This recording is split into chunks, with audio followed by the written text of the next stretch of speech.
peux prendre 2 mauvaises décisions en business, puis tu tues ta business ou tu l'envoies, elle s'en va dans un mur. Un mauvais enlignement, des fois, ça peut faire des gros dommages. C'est une utopie de penser livrer à temps de la façon dont le système y est monté avec la réception des ingrédients, la production. Il y a des choses qui arrivent, c'est une réalité. T'as une usine, t'as des humains, t'as des fournisseurs. Le gros problème, là, tout ce que ça prenait, c'est de reculer de 12 ans. Pas 24, pas 2 jours. J'ai appelé ça le projet On recule. Il y a eu 23 morts à la crise de l'hystéria, donc relié à ça. Puis ça s'était avéré d'être une souche de l'hystéria, finalement, suite aux enquêtes dans un slicer. L'industrie, tu sais, Maple Leaf, puis l'industrie au complet a dû élever son jeu d'un cran par rapport à ça, au niveau de démanteler les équipements, démanteler les machines, des deep cleaning, puis tout ça, parce que c'est des choses qui ne se faisaient pas. Ça peut tuer une business, hein? Ça peut tuer une business. Fait qu'il faut que tu saches bien gérer ça. Puis c'est ça. C'est que l'imputabilité, le mot que tu as utilisé, c'était sa façon de dire on prend nos responsabilités, puis après ça, on devient des leaders dans l'industrie. Bonjour tout le monde! Ça me fait super plaisir de vous rejoindre aujourd'hui, peu importe où vous êtes, à la maison, en train de faire votre comptabilité, en train de courir. On est là, on est avec vous. J'espère que vous avez passé un beau temps des fêtes, que vous êtes un petit peu reposés quand même. On y va, un janvier en douceur. Donc, pour ceux qui sont sur YouTube, vous voyez, on est encore chez moi. C'est le behind the scene de lancer un nouveau studio. Et moi, on m'a déjà appris quelque chose. On m'a déjà dit quelque chose que... C'était Alex Taillefer qui m'avait dit ça, que c'était encore plus chaleureux, c'était encore plus facile de créer une connexion humaine réelle et sincère avec quelqu'un si tu l'invitais chez toi. Donc, ça me fait grand plaisir de recevoir mon invité d'aujourd'hui dans mon salon. Bonjour, Michel. Allô, Judith. Donc, Michel, pour les gens qui ne te connaissent pas, qui es-tu? Écoute, d'entrée de jeu, je vais dire que je suis un papa. Un papa d'un petit garçon appelé Noah. Non, c'est une blague, le petit garçon. Je fais exprès pour que ça le fâche. D'entrée de jeu, c'est un jeune homme de 18 ans. Ah, mais là, je vois la face de sérieux papa, petit garçon. Fait que papa d'un grand gars de 18 ans, Noah. Puis aussi, je commence avec ça, heureux mari, parce que c'est mes 2 prefs. Puis c'est ça qui est important le plus dans ma vie. Ça fait que heureux mari, marié depuis 10 ans avec ma merveilleuse femme Emma. Puis ça, c'est ma vie perso. Puis tout tourne alentour de ça. Puis à part de ça, je suis président de WeCook. Puis au niveau carrière, ben ça fait au-dessus d'une 30aine d'années, je te dirais. Ça ne me rajeunit pas, mais c'est ça qui est ça. Une 30aine d'années que je suis dans l'industrie, principalement l'industrie alimentaire, dans le food. Puis surtout en opération. Fait que j'ai travaillé en PME, moyenne entreprise, multinationale, fait plusieurs mandats de redressement. Ça fait que je cherche le trouble, ça a l'air. Je me suis attiré ça au fil du temps. Puis c'est ça, aujourd'hui, ça fait 3 ans que je suis président de WeCook. Oui, donc on a navigué dans la même industrie. Toi, tu navigues encore dans cette industrie-là. Ouais. On a des profils fondamentalement différents. J'ai beaucoup d'entrepreneurs, de gens de business qui écoutent mon balado. J'ai comme l'impression que ça va être un épisode qui va être particulièrement intéressant pour ces gens-là parce que, en tant que redresseur, on ne voit pas la réalité de la même façon qu'en tant qu'entrepreneur visionnaire qui a plein d'idées. C'est clair. Des fois, on n'est pas toujours super à tête. En tout cas, je vais juste parler pour moi. Moi, je suis super excitée aussi d'avoir des nouvelles de l'industrie. Ouais. On m'en pose souvent. Moi, on me parle souvent de Cookit, naturellement. Ouais. Fait que de savoir comment va l'industrie. Ce que tu as fait en arrivant chez WeCook aussi. Ouais. Puis si maintenant vous êtes profitable. Ouais. Et depuis ton arrivée, en fait. Ça ressemble à ça. Ouais. Ça ressemble à ça. Tu as raison. Fait comment driver une équipe vers... avec un focus sur la profitabilité, la pérennité de l'entreprise. Fait que c'est ça, j'ai comme l'impression que ça va être une conversation belle fun, parce que moi, j'ai plein de questions à te poser. C'est quoi un redresseur? Ben, tu sais, tu vas pas à l'école. Je pense pas qu'il y a pas de bac en redressement, mais tu sais, je pense que ça se forme avec le temps, honnêtement, puis ça se forme avec les mandats. Les mandats que tu prends, tu sais, c'est quoi un redresseur? Je te dirais que c'est quelqu'un qu'on engage parce que la business elle a un besoin de... Tu sais, souvent, c'est parce que la business a des difficultés. Oui. On s'entend, là.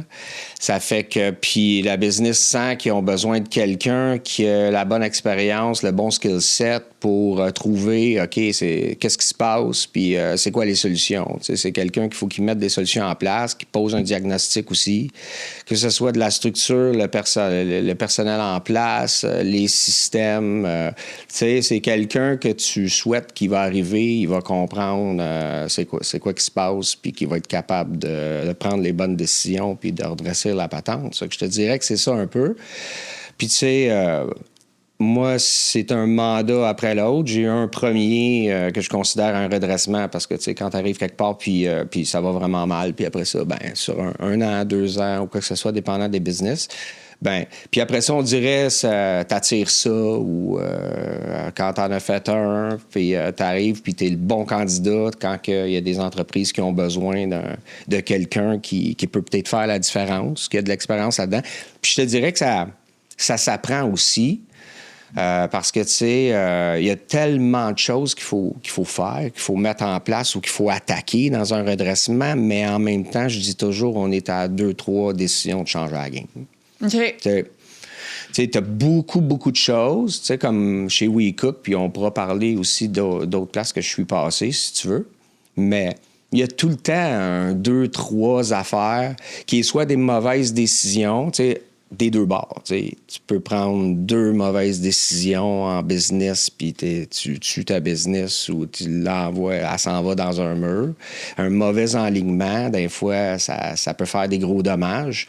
Ça fait qu'à l'inverse, quand tu rentres dans un mandat de redressement, ben, c'est de regarder en haut de la forêt rapidement, comprendre c'est quoi qui a vraiment de l'impact. Tu sais, je pense qu'en tant que redresseur, je peux dire que ce mot-là, mais dans un redressement, il faut savoir où focusser, là, qu'on bouge l'aiguille là, rapidement, là, que c'est pertinent parce qu'il y a tellement de choses des fois.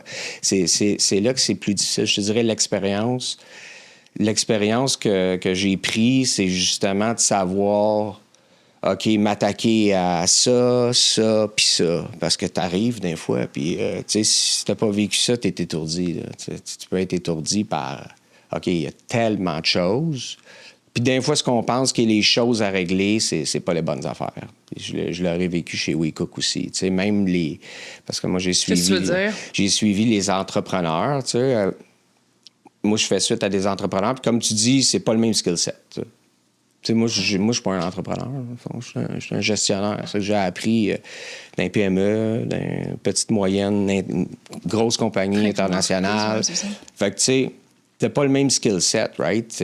T'as pas la même expérience. Fait que, tu sais, je te donne un exemple. Quand je suis arrivé chez WeCook, ben, le gros problème de la compagnie, un des gros problèmes, c'était on me donne comme mandat, il faut régler les livraisons. Tu sais, mon premier mandat, je rentrais comme COO chez WeCook. Puis je suis tombé CEO, président, après 1 an. Okay. Après le redressement financier. Puis le premier mandat, c'est le foutu bordel. Le niveau de service, il est horrible. Tu sais, on rembourse les clients, on ne ship pas à temps. Donc, problème, logistique, livraison. OK. Premier mandat. Puis, tu sais, c'était pas un univers que je connaissais du tout. Là. Moi, le D2C, là... Tu as connu ça un peu? Oui. Fait que c'était pas un univers que je connaissais du tout. Ça fait que tu regardes, OK, c'est les partenaires de logistique qui font pas de job, toute la kit, mais c'était pas ça du tout. Le problème, il était en amont. Fait que c'est ça que je veux dire. Parce que là, je veux partner up avec Hobbybox, là. Fait que, c'est pas leur problème.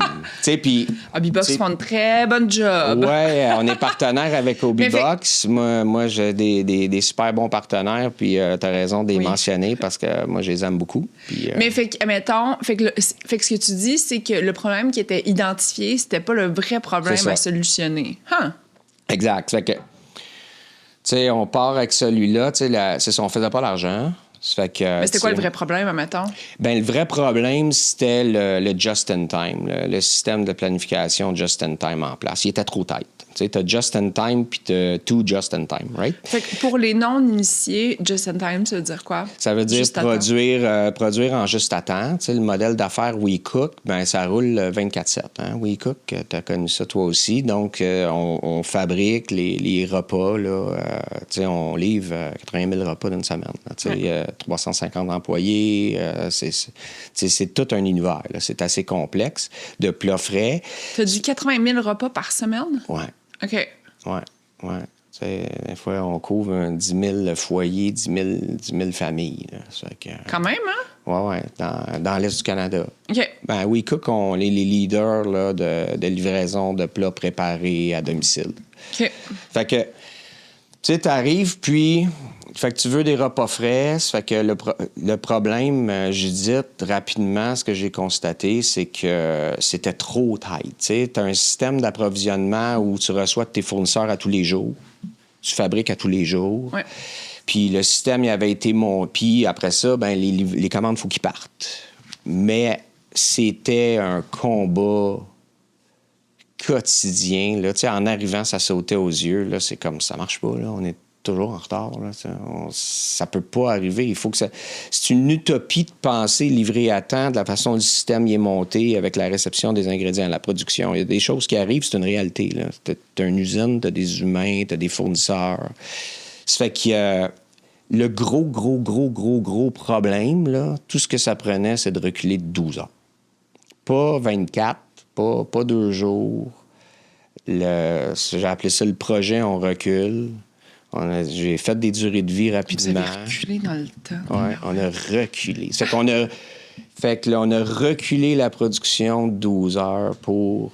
Tu sais, arriver, tu veux shipper à minuit, mettons, telle journée. Ça fait qu'on a reculé tout le pattern de planification de 12 heures.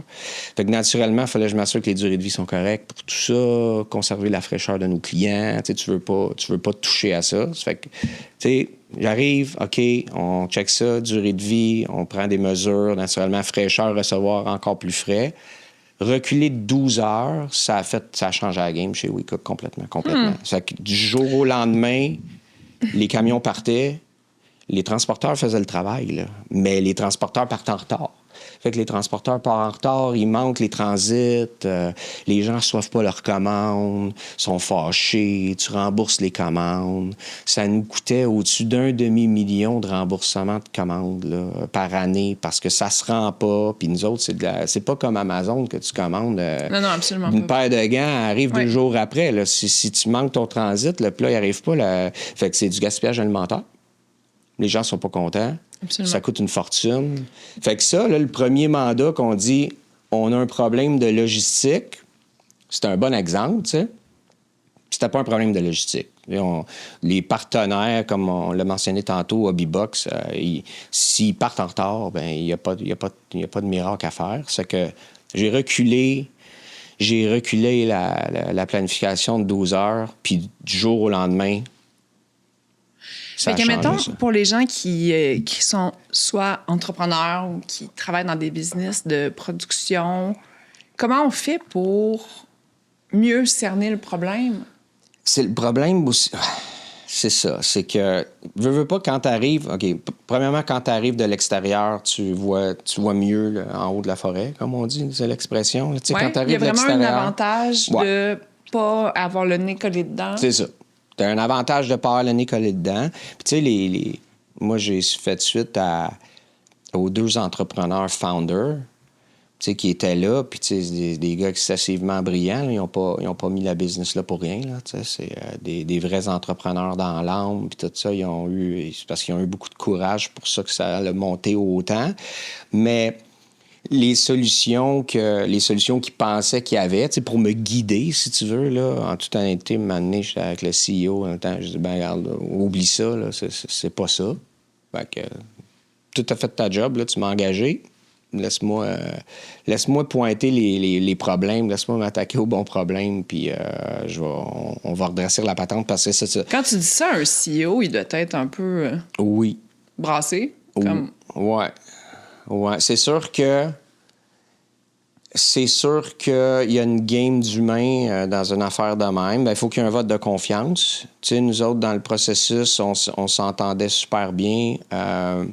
Puis, j'étais un gars hyper transparent. Tu sais, ça prend quand même beaucoup de...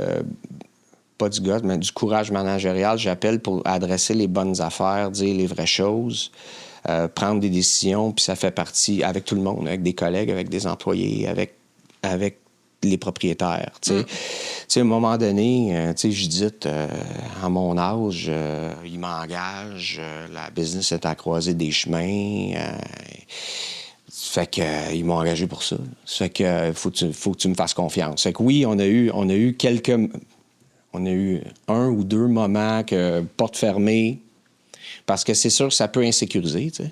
Tu as un nouveau qui te dit... Comment runner ta business? Ouais, c'est sûr. Ouais. Comment runner ta business. Puis, tu sais, le 12 heures, c'est un bon exemple. Puis je le dis qu'un sourire, là, parce que le founder en question, il va s'en rappeler. Puis, tu sais, c'était comme quand j'ai dit, OK, il faut qu'on recule de 12 heures, ça a été, tu es malade? Non, oublie ça. Puis là, j'ai dit, ferme la porte, là. Puis j'ai dit, non, c'est parce que il faut reculer de 12 heures. Puis là, on n'ira pas dans une non-décision, là. Ça va être une décision qui va tout changer. Il faut que tu me laisses aller là-dedans. Fait que ça en était une. C'était un des 3 points. Il y a eu 3 choses qui a été critique chez WeCook. Puis ça a été un des points.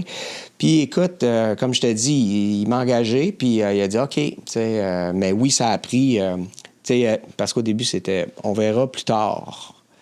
Mais il y avait quand même urgence d'agir. J'ai dit non, on cale la shot maintenant. Je réenligne les troupes tout de suite. Puis tu sais, il fallait le faire, puis c'est ça.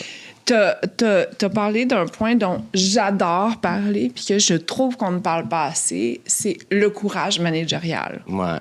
C'est quoi pour toi le courage managérial? Bien, c'est à plusieurs niveaux. Je te dirais que c'est avec les gens.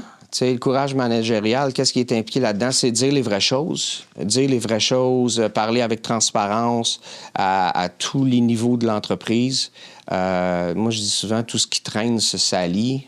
En entreprise, c'est un vieux, pas me l'inventer, là, un vieux proverbe, mais en entreprise, je le trouve tellement important parce que beaucoup d'entreprises n'adressent pas. Tu sais, quand il y a quelque chose avec quelqu'un où tu sens qu'il y a un désalignement ou une démotivation, il faut adresser ça immédiatement. Ça fait partie du courage managérial, d'adresser des problématiques, de prendre des décisions, de prendre des risques calculés aussi, tu sais, de passer à l'action. D'avoir aussi, de bien voir les réalités en face. Donc, ça fait même partie de réaligner le tir. Tu sais, tu supportes un plan tactique, puis là, finalement, tu t'es trompé. Ben, tu dirais, tu tasses, right? Pas, mais là, moi, j'ai dit qu'il fallait faire ça, donc de quoi je vais avoir l'air. C'est que c'est tout ça, prendre des décisions éclairées, prendre des risques calculés, passer à l'action, dire les vraies choses aux gens. Je pense que c'est un peu tout ça, le courage. Est-ce que ça s'apprend, le courage managérial? Oui. Je sais pas, je sais pas ce que tu en penses. Moi, je pense que oui. Ça doit. Hein? Je veux dire, il faut le comprendre, l'importance de. Je pense que ça s'explique. Moi, je l'ai appris par... j'ai passé chez Maple Leaf, puis j'ai été beaucoup inspiré par les valeurs Maple Leaf, puis je te dirais que c'est des guides de courage managérial. T'sais. C'est des guides de courage managérial? Je trouve, moi. Qu'est-ce que tu veux dire? Ben, sois humble. Tu sais, humble, c'est pas en lien avec le courage managérial, mais pour moi, c'est une qualité importante, hyper importante, mais ça va avec pareil. Tu sais, tu t'assumes, t'es humble, tu t'es trompé, de l'humilité. T'sais, autant dans le succès que dans le non-succès. Fait que, tu sais, sois humble, passe à l'action. Tu sais, chez Maple Leaf, c'est prendre des décisions, prendre des risques calculés sans craindre l'échec. C'est toutes des valeurs Maple Leaf que j'ai apprises. Fait que, tu sais, en anglais, c'était « do what's right », so faire ce qui est la bonne chose à faire. Fait que, tu sais, ben c'est ça, d'adresser, tu sais, dans les grosses entreprises, le passer à l'action, prendre des risques calculés, souvent, ça me manque beaucoup, tu sais. Puis j'ai lu un moment donné un proverbe, là, c'est la seule façon, je l'ai en anglais, to get things done is to be imperfect 99% of the time, tu sais. Ouais. Seule façon de faire de quoi, là, c'est... Garde, c'est good enough. Même en là. grande entreprise? Oui. Ben, c'est ça le problème. Souvent, en grande entreprise, c'est des... Tu sais, il y a des supports de... Tu sais, c'est correct, des black belts, puis tout ça, là, même, tu sais, chez Maple Leaf, c'était très, très black belt oriented, puis des fois, ça devient... Black belt, on parle pas de karaté, on parle on parle d'amélioration continue, ouais, c'est ça. Système d'amélioration continue d'opération. Kaizen. Mais des fois, ça peut devenir un frein parce que, tu sais, si tu attaques tout avec des moyens comme ça, là, tu sais, c'est un moyen qui couvre le sujet à son entier, là. Puis ça, je me souviens, moi, je suis rentré chez Maple Leaf, c'était dans ma première semaine. Je suis rentré comme plant manager chez Maple Leaf, puis après ça, j'avais 4 usines. À un moment donné, j'ai passé 5 ans chez Maple Leaf. Mais je suis rentré au début avec plant manager. Je vais toujours me rappeler, mais la première semaine... OK, c'est ma première semaine. Je viens d'arriver, puis là, il y a un meeting puis, à mon usine, puis il y a comme 20 personnes dans le meeting. OK, ouais, du monde. C'est quoi le meeting? C'est gestion des pertes. Puis là, c'était un black belt qui était là, parce que tous les projets étaient menés par un black belt. Ça fait que, OK, ça fait que là, je regarde ça. Projet de 6 mois. OK, 6 mois, 20 personnes, tout le monde a des tâches. Tu sais, moi, je venais d'arriver. Moi, je suis comme... j'étais un peu moins compliqué que ça. Là. C'était comme... Il y avait un clash. Là. C'est comme... après le meeting, OK, sérieux, là, 6 mois, mais c'est où qu'on pense qu'il y a des pertes principalement, là, A, B, C. OK, regarde, tassez-moi ce projet-là, là, puis on va mesurer A, B, C dans la prochaine semaine. On va noter ça. Je dis, le 6 mois, il a été transformé en 2 semaines. 2 semaines, c'est un fait réel, là. Le projet, on a couvert 98% des pertes en 2 semaines versus avoir un projet structuré au point d'aller chercher 100%, mais tu sais, qui prend ça. Tu n'es pas... Fait que c'est une approche un peu, tu m'as demandé d'entrée de jeu, c'est quoi un redresseur? C'est sûr que c'est quelqu'un qui cale des shots plus vite que d'embarquer. Tu redresses pas une business avec une approche trop de consultant. T'sais, après ça, tu l'embarques, right? Fait que, il faut que tu ailles chercher... il faut que tu ailles boucher les trous rapidement. Puis après ça, il n'y a rien qui t'empêche de dire, OK, on va aller chercher le 2 qui reste. Mm-hmm. Il n'y a pas de trouble. Ça, c'est correct, ça, parce que le temps... Mais au début, ça te donne... C'est un exemple, boucher les pertes. C'était, je pense, 300 000 de pertes là, qu'on bouchait en 2 semaines versus un projet qu'on aurait bouché 308 000 en 6 mois au lieu d'en boucher 300 en 2 semaines. Fait que c'est un peu ça. Fait que je sais pas si je dérape du point courage managérial, mais c'est un peu tout ça, comme je te dis. D'arriver chez Maple Leaf dans une grosse machine qui a des processus, puis là, tu dis... tassez-moi ça parce que c'était ça que la business avait besoin. Moi, je me suis toujours dit, quand tu es engagé comme dirigeant de quelque chose, bien, tu es engagé pour y aller à ta sauce puis faire la différence. Fait que c'est un peu comme ça que j'approche les choses, je te dirais. OK. On est dans une ère où... En fait, j'aime beaucoup parler des valeurs d'une entreprise et surtout de comment on les applique dans la culture au quotidien. Il y a 10 ans, c'était super important. Tout le monde avait ses valeurs affichées sur le mur. Ouais. On assiste présentement à une ère où les entreprises les affichent, les grandes organisations, il y en a beaucoup qui les enlèvent du site web, parce qu'ils ont de la difficulté à les garder... À les faire vivre. À les faire vivre. À les faire vivre, right. Toi, tu dis que chez Maple Leaf, tu as appris comme la cohérence entre les valeurs qui sont décrites et comment on les applique au quotidien. Comment ça se fait, ça? Bien, ça part... Premièrement, ça part du top. Il faut que tu sentes le top y croire pour de vrai. Parce qu'à mon arrivée, on a déterminé des valeurs aussi chez WeCook. Ouais. La business était rendue, il fallait la mettre corporative. C'était une business d'envergure, ça que ça faisait partie du mandat aussi. Là, c'était une business avec un board, puis il y a un fonds d'investissement, puis il fallait rendre ça corporatif. Fait que de monter des valeurs, ça faisait partie de mes premières choses à faire personnellement. Là, je trouvais ça important à mon arrivée. Fait que premièrement, de faire des valeurs que tu crois pour de vrai puis qui ont un sens. Right? Fait que, mettons, c'était quoi avant puis après? Il n'y avait pas de valeur. Chez WeCook, il n'y avait pas de valeur déterminée. Là, c'était comme... c'était une business... Non, il n'avait pas... C'était pas un poster sur un mur non vécu. C'était juste... C'est pas quelque chose qui avait été monté. Puis, ce que j'ai connu chez Maple Leaf, c'est ça. Les changements de valeur, je l'ai connu avec Michael McCain. C'est un bon leader que j'ai beaucoup de respect pour. Qui est Michael McCain? C'est le président de la famille McCain qui a dirigé... il est encore là, mais je pense pas qu'il est aussi actif. Là.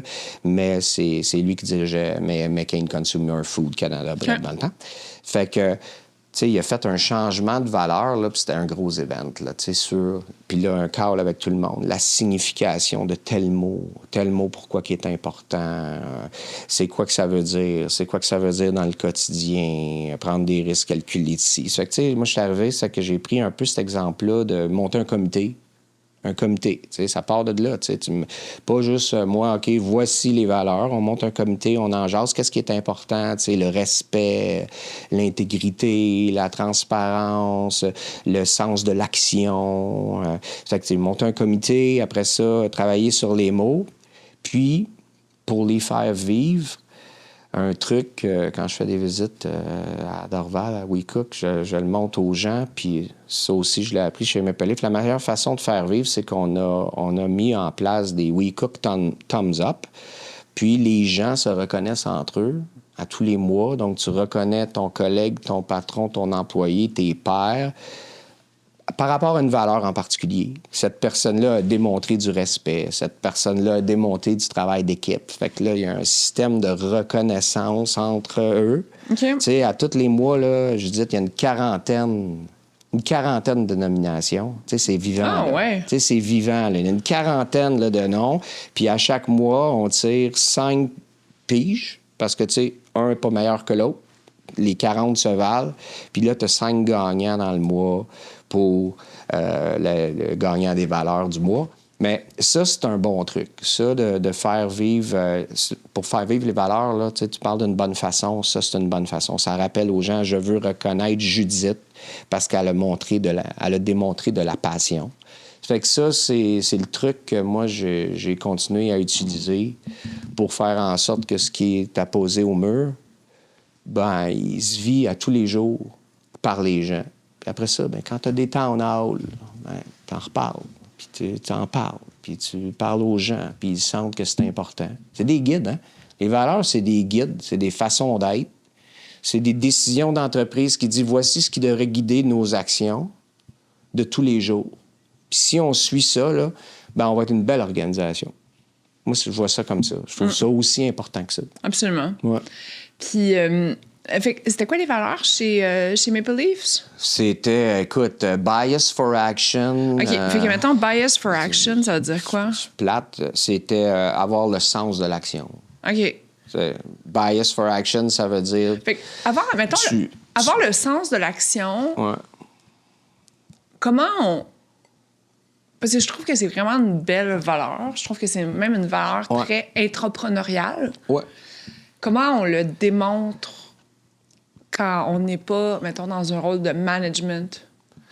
Écoute, tu veux dire un employé sur une ligne? Ouais. Je te dirais que c'est de prendre action sur être éveillé sur le travail qu'ils font. Tu sais, prendre action, puis c'est quoi? On va reconnaître les gens. Tu sais, sur les lignes, là, les plats passent. Là. Puis... T'as des gens, on veut enseigner aux gens, on veut des gens que s'il y a quelque chose qui passe, peut-être qu'il y a des questionnements qui ne devraient pas passer, quelqu'un qui dit, qui reconnaît quelque chose ou une mauvaise coupe ou quelque chose, ça, c'est du sens de l'action. Ça, c'est du sens de l'action. Tu sais, ça va à tous les niveaux. Il y a des gens qui n'ont moins, ils vont le laisser passer, mais dans un rôle comme ça, par exemple, Ça, c'est de démontrer du sens de l'action, reconnaître quelque chose ou une saleté. Tu sais, la sécurité alimentaire, tu sais, c'est une usine fédérale, WeCook, donc les plus gros critères au niveau de sécurité alimentaire, donc d'être éveillé à ça. Les cheveux, de ne pas ramasser des choses. Tu sais, ça, c'est tout du sens de l'action. Puis, tu sais, il y avait Do What's Right. Ça fait que la première qui était Do What's Right en français, on pourrait dire faire les bonnes choses, faire la bonne chose. Puis c'est ce qui a guidé, tu vois, c'est ce qui a guidé toute la façon de gérer la crise de l'hystéria chez Maple Leaf, parce que on a eu la grosse crise de l'hystéria chez Maple Leaf. Rappelle-nous, c'est quoi? Ben, c'est la plus grosse crise de l'histoire canadienne alimentaire, parce qu'il y a eu 23 morts à la crise de l'hystéria, donc relié à ça. Puis ça s'était avéré d'être une souche de l'hystéria, finalement, suite aux enquêtes dans un slicer, je sais pas en français, un slicer, là, tu sais, des niches. Donc, l'industrie...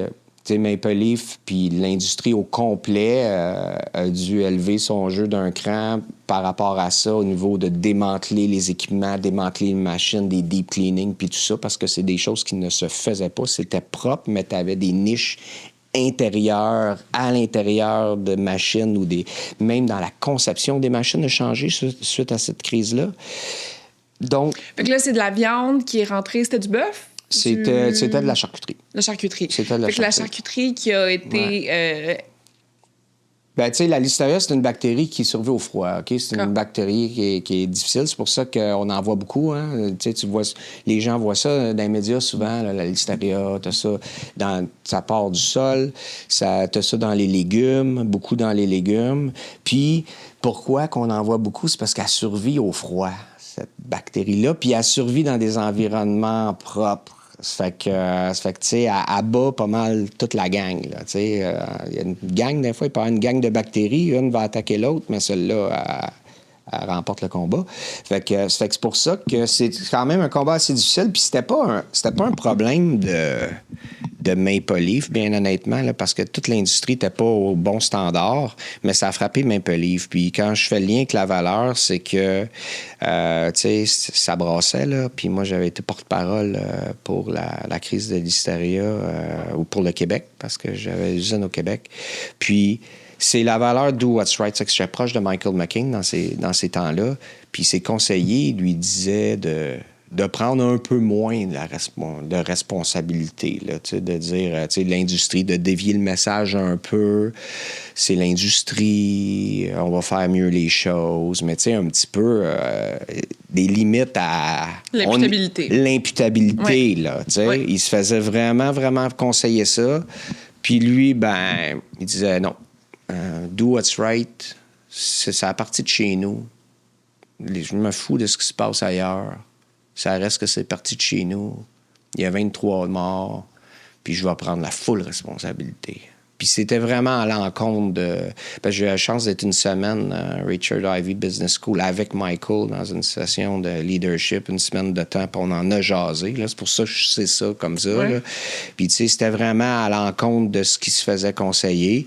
Puis il dit, moi, j'ai été guidé par ma valeur « do what's right ». Je considérais que c'était la chose à faire. Puis aujourd'hui, tu sais, c'est étudié à l'université, tu sais, cette gestion de crise-là quand même. Tu sais, Maple Leaf, c'est quand même majeur, là, 23 ben oui, c'est morts, ça. Là, fait que ça a tout parti de la même usine, fait que ça a tout été distribué ces produits-là ont tous été distribués dans le même coin, fait que c'est principalement au Québec, les morts? Non, il y en avait un peu partout, parce que c'est des charcuteries, hein, ça y va assez large. Honnêtement, je me rappelle pas dans quelle province, mais c'était partout au Canada. C'est comme tout la même semaine, mettons? Puis tu sais, non, parce que c'est des grosses enquêtes, puis les charcuteries, c'est des durées de vie plus longues.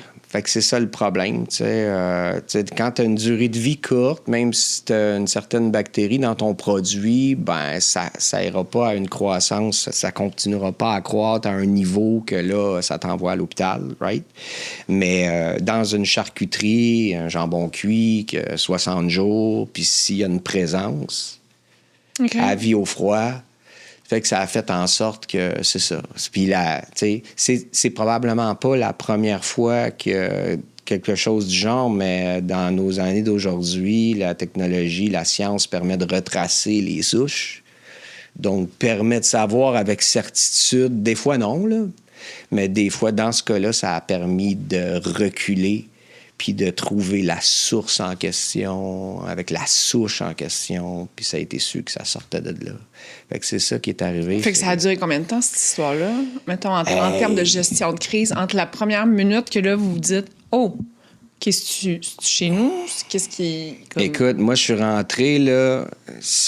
On prend 5 minutes là-dessus parce que c'était tout un événement. Moi, je suis rentré chez Maple Leaf pendant la crise de l'Historia. On était dedans. OK. On était dedans. Ça faisait 3 semaines que je travaillais pour l'entreprise. J'étais en training à Hamilton, une usine. Puis là, ils m'appellent du bureau chef. Ils disent « Faut que tu t'en retournes au Québec parce que ça faisait un bout que la crise était là, mais les ventes au Québec, ils montent pas. T'sais. Les Québécois, on est différents. Hein? On peut être plus rancunier. On est plus excité par les front pages. En tout cas, on est un peuple un peu différent. Puis là, ça levait pas. Ça fait que là, Michael, il a dit, je m'en vais faire une conférence de presse avec tous les médias québécois. Ça fait que là, ils me disent, faut que tu t'en retournes. Tu vas avoir les médias qui vont aller à ton usine parce qu'il y a une genre... pas une campagne de chambre, mais tu sais, OK, je suis là, je suis Michael, puis tout ça. Fait que finalement, c'est ça. L'anecdote, c'est que le matin, j'étais supposé il y avait la conférence de presse à l'hôtel Laval, je pense.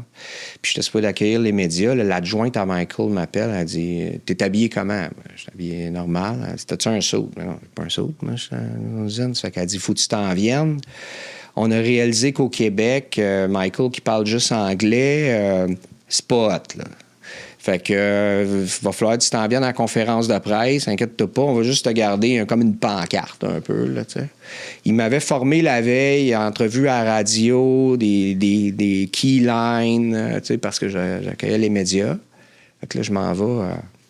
Fait que c'est là que j'ai rencontré Michael McCain. Je m'en vais à l'hôtel, je m'en vais. Tu sais, Michael McCain, c'est comme un icône. Hein, du monde. Ça fait 25 ans qu'ils ont travaillé là, ils n'ont jamais parlé. Ça fait que là, ils m'attendent dans une petite salle, puis là, il est avec son adjointe qui le prépare. Puis là, question-réponse. Là, il répond quelque chose. Elle dit non. Fait que là, il dit comment ça? Non, ça fait 2 mois, c'est ça? Je dis, puis ça se pogne. Puis là, ils me disent, inquiète-toi pas, on se connaît depuis 25 ans. Fait que finalement, j'étais supposé d'être juste là en backup. Puis elle, cette fille-là, il y avait un podium. On s'en va dans la salle avant les médias. Elle dit mettez 2 micros. Je veux Michel assis à côté de Michael. Ça va être mieux. Michel, va-t'en en arrière, on va te former. Comment agir là-dessus. Inquiète-toi pas. Ça va mieux passer. Fait que là, il me forme, mets pas ton doigt, t'as-tu des verres de contact? Fait que touche pas à ton verre de contact parce qu'un photographe peut prendre. Puis là, il parle, puis t'as l'air de dire, hey, mon œil, ce qu'il dit. En tout cas, il me donne un trash course de médias, conférences de presse.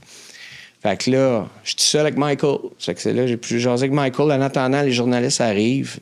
Écoute, ça fait 3 semaines que je travaille pour Maple Leaf. On sort, là, il dit, c'est beau, on est prêt. Là, on sort de la salle. Puis là, c'était un moment comme dans un film, là, tous les médias étaient là, il y avait 23 morts. C'était épouvantable. C'était full. Puis là, les Kodak, j'étais-tu dans une bulle, pas à peu près. Moi, je venais de commencer chez Maple Leaf. Fait que là, c'est ça. On s'assoit, Michael. Moi, j'étais pas supposé te parler, j'étais pas supposé rien faire. This is Michel Gagné, my new partner. Je sais pas, new partner, mais c'est my new partner. Fait que là, il fait sa conférence de presse, puis là, la personne responsable, après sa conférence de presse, a dit, pour les questions en anglais, Michael va les prendre là, puis les questions en français, Michel va les prendre de ce côté-là. Puis ça non plus, c'était pas prévu. Fait que là, je me suis retrouvé, toujours m'en rappeler. Puis elle, tu sais, quand tu dis prendre des décisions ou des risques calculés, là, j'avais des journalistes devant moi. Là, elle était en arrière de même. Elle a l'air d'avoir une face stressée. J'espère qu'il ne se plantera pas. Puis j'avais une petite une machine enregistreuse qui dit « Pourquoi vous avez attendu d'avoir 23 morts pour prendre vos responsabilités? » La première question que j'ai eue d'en face. Puis là, il m'avait bien formé. Fait que j'avais une cassette. Puis là, suite à ça... question, retourne en arrière, elle a dit à Michael, OK, c'est lui notre spokesperson, il va être notre porte-parole pour la crise. Fait que c'est de même que je l'ai vécu, puis c'est de même que j'ai connu Michael, puis c'est pour ça qu'après ça, j'ai été invité dans des affaires de leadership avec lui, puis des choses comme ça. Fait que ça a été toute une expérience, puis c'est pour ça que je peux te dire, tu sais, de l'intérieur, guidé par ses valeurs tout le temps, do what's right, faire les bonnes choses. Fait que, tu sais, je trouve ça honorable. La façon qu'il a géré cette crise-là. Fait que j'ai appris là-dedans, moi, tu sais. Parce que des crises dans une entreprise, ça peut frapper. C'est une réalité qui peut arriver. Ouais. Fait que la gestion... Puis c'est ça, ce que j'aime dans ton histoire, c'est qu'il y a différentes gestions. Il y a des actions que vous prenez concrètement dans l'organisation sur des changements de processus au niveau des opérations. Ouais. Et il y a aussi la gérer, comment on fait pour... Parce qu'à ce moment-là, on peut se dire que peut-être que la confiance des Québécois est rompue pour toujours avec Maple Leafs. Oui, c'est ça. Ça peut tuer une business. Hein? Ça peut tuer une business. Fait qu'il faut que tu saches bien gérer ça. Puis c'est ça. Ça fait que l'imputabilité, le mot que tu as utilisé, c'était sa façon de dire on prend nos responsabilités. Puis après ça, on devient des leaders dans l'industrie. Dans l'usine, ils vivaient ça comment, eux autres? Ça dépend qui, naturellement. Tu te sens-tu comme un peu coupable? Tu te sens-tu un peu coupable de... Je serais pas prête à dire ça parce que, comme je te dis, les pratiques de sanitation, de démantèlement, ils étaient juste pas à ce niveau-là. C'est pas comme il y avait pas... ça peut arriver, des fois, il y a des erreurs, des avions qui tombent, une erreur d'un mécanicien. Là, mais là, c'était comme l'industrie n'était pas à ce niveau-là. Puis c'est pour ça que je sentais pas que les gens se sentaient vraiment coupables. Ils étaient naturellement désemparés de travailler pour l'entreprise qui a fait ça. Là. Ça tu retournes dans ta famille, puis là, tout le monde te dit... Oui, ça, c'est sûr. Tu sais d'autres gens ce week-end. Oui, c'est ça. Comment ça? C'est quoi qui se passe? Fait que c'est sûr que, je te dirais, les gens à l'interne comprenaient plus qu'il y a la feuille ou la non-feuille que les gens de l'extérieur. Mais c'est sûr qu'il n'y a pas personne qui était fier de travailler pour Maple Leaf dans ce temps-là. Là. Pas tant que ça. Là. Mais c'est ça. Ça a pris combien de temps avant que ce sentiment de... Dans le cas de Maple Leaf, ce qui a sauvé un peu, c'est que ce qui a aidé la business en toute franchise, c'est qu'il y avait la marque Schneider. T'as la marque Schneider puis la marque Maple Leaf Freight. Ça sortait des mêmes usines, mais les gens sont... Les gens étaient fâchés contre Maple Leaf. Ils achetaient du Schneider. Fait qu'ils avaient focusé sur ça. Ils achetaient du Schneider. Ça fait que, tu sais, une réalité commerciale là-dessus, là, tu sais. Ah! Ouais. c'est ça. Ça sortait des mêmes usines. Avec les ventes de Schneider, la marque. Le temps de reprendre. Puis c'est ça. Après ça, c'est d'être le leader dans l'industrie. C'était ça. Travailler avec Olimel. Ça a été le début de travailler avec les autres entreprises. Tu sais, être des pionniers dans l'amélioration des pratiques. Seek and Destroy, ça a duré. Ça a été 2 ans. Tu demandes combien de temps? 2 ans là, intensif de focus. Le plus grand focus des town halls au mois à Mississauga. Des processus de qualité. Ils appelaient ça Seek and Destroy, de trouver des niches. Puis le monde, ça a été excessivement difficile, honnêtement, là. Tu sais, pour les gens de qualité, de sanitation, ça a déstabilisé la business pour des années. Là. Des années, c'est clair. C'est clair. Je vais faire comme un peu du coq à l'âne, mais c'est une question que j'ai vraiment envie de te poser depuis le début. Je suis une grande fan des structures de gestion. Tu as parlé des temps à tous les mois, etc. Votre structure de gestion, mettons, ta structure de gestion à toi, ça ressemble à quoi? Ben, tu vois, chez WeCook, il n'y avait pas de comité de direction. OK. Fait que, des fois... Donc, un comité de direction, c'est... Ouais. Tu sais, je veux pas... Ben, c'est une équipe, senior leadership team, équipe de direction. Donc, le comité qui dirige l'entreprise, dans le fond. Tu sais, t'as un président, puis je sais pas si t'avais sûrement une équipe de direction que tu t'étais monté. Puis, tu sais, je veux pas que les gens disent, ouais, on sait bien de la base, comment ça qu'ils n'avaient pas. Mais c'est ça, tu sais, je veux dire... mais pour beaucoup d'entrepreneurs, puis tu sais... dis pas tout le monde qui n'ont plus un chiffre d'affaires de 200 quelques millions, là. Mais mettons, même des entrepreneurs qui ont des business de 500 000, 1 million, c'est quand même une pratique de gestion qui est intéressante et utile, peu importe la taille de l'organisation. Oui, ça prend ça. Ça fait que ça, c'est des choses rapidement que j'ai mis en place. Ça prend ça parce que une business est plus forte. C'est pas un one-man show. C'est une équipe de direction. Toi, dans ton comité de direction, tu as CEO, RH, CFO, RH. Oui, finance, RH, vente et marketing, contrôle de qualité, et, affaires réglementaires, food safety, sécurité alimentaire, puis naturellement les affaires culinaires. OK. Fait que là, il m'en manque un parce que... Opération, VP Ops. VP Ops. Fait que c'est ça, les opérations, tout ça. Ça fait que tu couvres tout avec ça. Rencontre une fois toutes les semaines. Une fois par semaine, c'est ça. Une fois par semaine, tu sais, 1h30, lundi matin, 10h30 à midi, tour de table, une fois par mois, meeting plus stratégique. Donc, tu sais, une semaine sur 4 que là, on parle de stratégie ensemble pour être sûr qu'on est aligné. Puis, tu sais, j'ai appris le danger des silos. Fait que la job d'un président, c'est ça aussi. Puis dans un redressement aussi, c'est ça. Identifier, tu sais, on parle beaucoup des silos dans des compagnies, puis c'est épouvantablement dangereux, des silos. Puis des fois, c'est pas parce que les gens font pas la bonne chose pour leur département, mais des fois, il faut pas que tu fasses juste la bonne chose pour ton département. Tu sais, des gens, s'ils n'ont pas de compréhension sur l'impact, tu sais, je dis toujours, c'est de la responsabilité personnelle, mais au profit du bien commun. Fait que de comprendre le bien commun, c'est hyper, hyper important. Fait que ça part de l'équipe de direction. Parce que des fois, le gars d'Ops, il va faire 90% de la bonne chose parce que le 10% qu'il fait pas, il va servir plus aux ventes puis à d'autres niveaux de l'organisation. Je sais pas si je m'exprime comme il faut, mais tu sais, c'est important de comprendre vraiment l'ensemble puis l'objectif de l'organisation. Ça fait que ça commence par une équipe de direction solide. Après ça, en opération, ça prend des morning meetings. Il y en avait déjà. Quand je suis rentré, il y avait ça, morning meeting. Mais le classique, c'est qui est là-dedans puis de quoi qu'on parle. C'est souvent ça. Ça fait que dans un mandat de redressement aussi, je te dirais que rapidement identifier, OK, ça sert à rien, là. Ces meetings-là, ils servent à rien. On parle de A, B, C, D, E, F. On devrait parler d'autres choses. Il manque tel joueur, il manque tel joueur. Donc, la structure des meetings, c'est avoir des meetings, puis avoir des meetings qui donnent de quoi, right?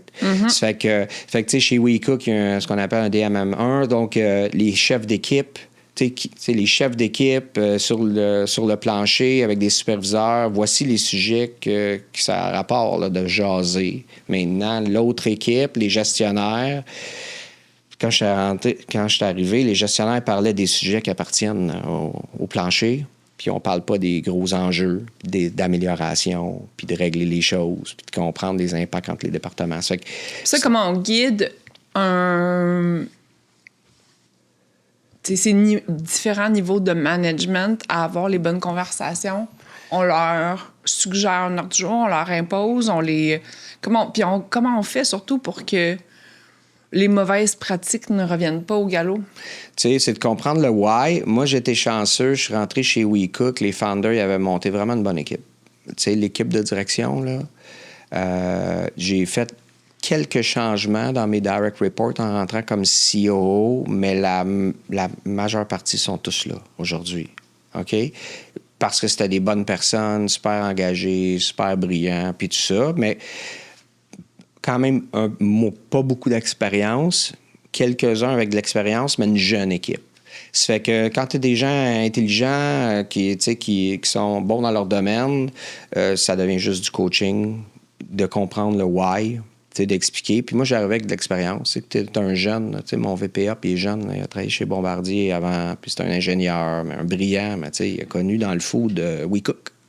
Donc, c'est sûr que quand tu arrives avec des expériences d'ailleurs, là, tu as du vécu. Ça fait que ça devient du leadership. Tu sais, le redresseur, il faut quand même qu'il soit bon avec les gens, tu sais, pour que les gens embarquent, qu'ils comprennent la vision. Il faut inspirer. Tu sais, je crois pas, moi, à redresser une business que les gens comprennent pas c'est quoi qui se passe puis pourquoi qu'on fait ça. Tu sais, le pourquoi de tout ça. Puis ça va jusqu'à voici ce qu'il faut parler dans le meeting. Voici pourquoi ça, c'est pas pertinent. Voici pourquoi ça l'est. C'est dans tout, là. C'est sûr, il y a des gens qui ont besoin de plus de why que d'autres. Il y en a d'autres qui, tu sais, les humains sont tous différents. Fait qu'il faut savoir s'ajuster. Il y en a que je dois...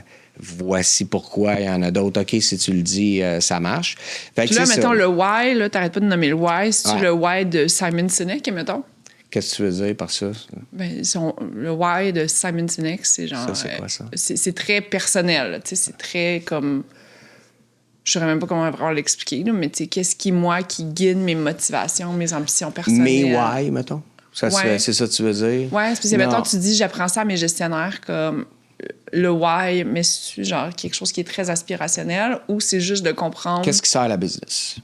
Okay. Je te dirais, c'est ça. C'est pourquoi qu'on fait ça. Dans le développement de produits, c'est un peu ça. Hein? Si on lance des nouveaux produits, c'est important de comprendre pourquoi ce produit-là. Mais là, tu sais, c'est à plusieurs niveaux, ça dépend dans quoi, right? Quand on parle d'opération, le why, ça va être, on est au service de l'entreprise dans les besoins de fabrication. Tu sais, qu'est-ce qu'on a besoin d'accomplir? Si on lance des nouveaux produits, ben c'est important qu'on sait... On s'adresse à qui? On compétitionne contre qui? Pourquoi qu'on lance ça et pas d'autre chose? Fait que, ouais, je t'avoue, je l'ai sorti souvent parce que moi, je l'amène souvent, le pourquoi de faire ça, puis le pourquoi de pas faire ça. Fait que pour la structure que tu parlais, c'est ça, au niveau des opérations, au niveau de l'équipe de direction, dans tous les départements, ils ont des réalités différentes, right? Fait que tu évalues les besoins, encore une fois, pour éviter les silos. Tu sais, ça fait que montrer une structure de meeting qui sert l'organisation. Puis après ça... Fait que là, mettons, regardez-vous à tous les lundis matins les metrics, tout le monde ensemble? Non. Non. Non. Non. Non. Non, les opérations, oui. Les opérations, oui. L'équipe de direction, non. Plus grande ligne, plus high level. Fait que, mettons, ton directeur marketing, ton VP marketing, s'il nous écoute, on le salue. Ouais. Mais ton VP marketing ne va pas présenter son coût d'acquisition, son CAC Non. à chaque semaine au comité de direction. Non, ils vont l'avoir au mois. Okay. Right? Naturellement, au mois. Un report pack. Tu sais, un report pack. Non, il va parler, tu sais, il faut juste être sûr, voici ce qu'on fait, voici comment ça va les ventes, voici des initiatives cette semaine. Bien important qu'on soit tous alignés là-dessus. Nouveaux clients, les ops sont là, les RH sont là. Y a-t-il des événements à souligner? Parce que, c'est ça. Parce que, mettons, un des projets sur lesquels vous travaillez dans les derniers mois, semaine, mois, année, on va le placer dans le bon ordre au moins, c'est le développement de tout ce qui est B2B.